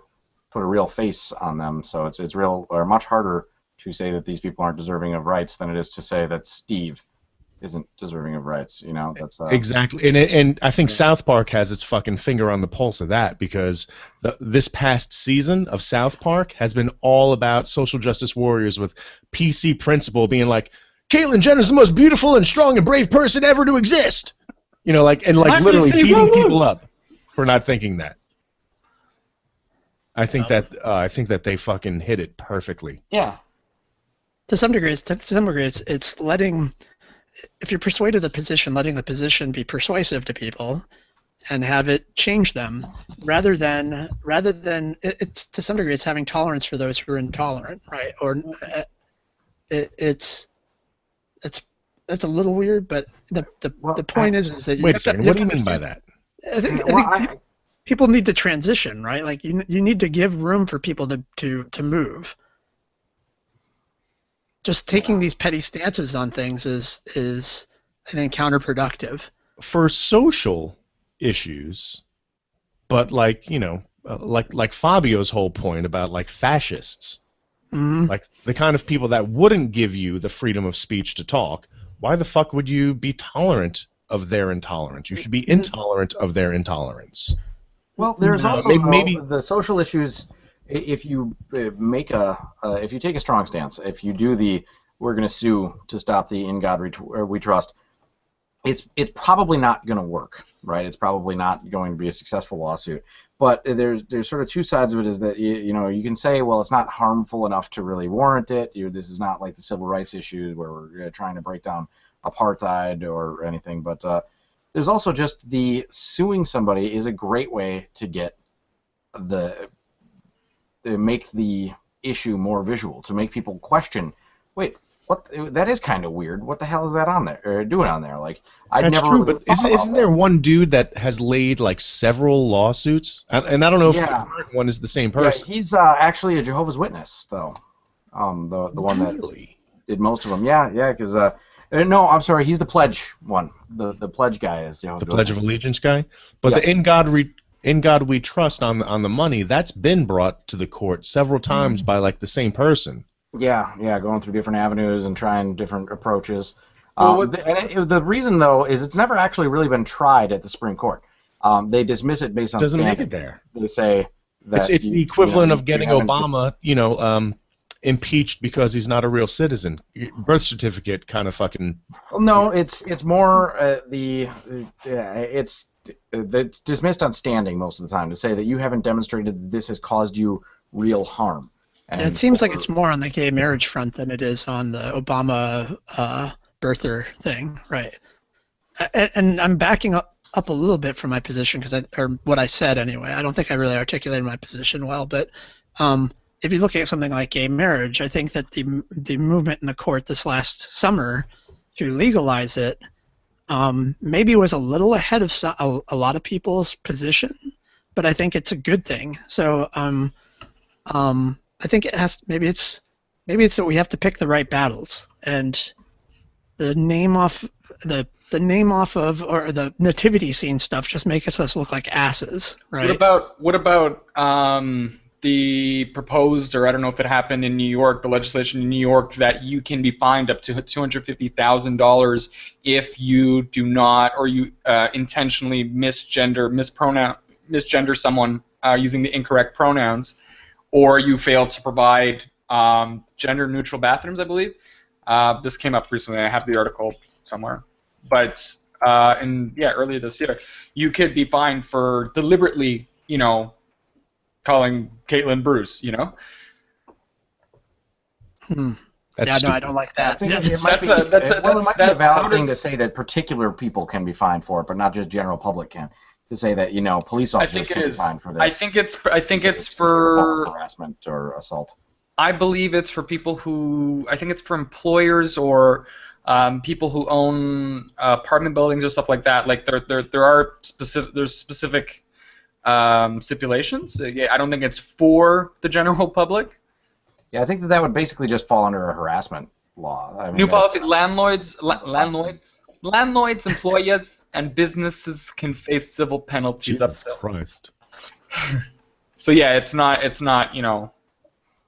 So what happens when one gay person says about another gay male? When one gay male says to another gay male, like, Jesus, Mary, her pussy's on fire, right? So does that fall under the same fucking law? I think it would have to be if using a pronoun. Is nobody gonna acknowledge what he just said? Jesus, Mary, his pussy's on fire. Jesus. Oh my God. Well, listen, I have got to go. My mom called. I need to go over there for the kids. You gotta take your ball and go home. Your mom Greg's called. pussy's on fire. I just want to say thank you to everybody. My pussy's on fire. .com. Greg, let me end it officially here. Thank you very much for being my guest. And it was a pleasure to talk to you, and I'm glad we could kind of hit some interesting topics, and hopefully you get some free time to be around from time to time. So yeah, I'm hoping as the little one gets older, this should be a bit more common for me again. So thank you again, appreciate it. And bye, Greg. Bye, Greg. Your pussy's on fire. Yes, it is. Okay, I'm gonna shut down the live broadcast here. So I'll put the chat link if anybody wants to join in for couple more minutes. So, and thank you, everybody. Have a good Saturday.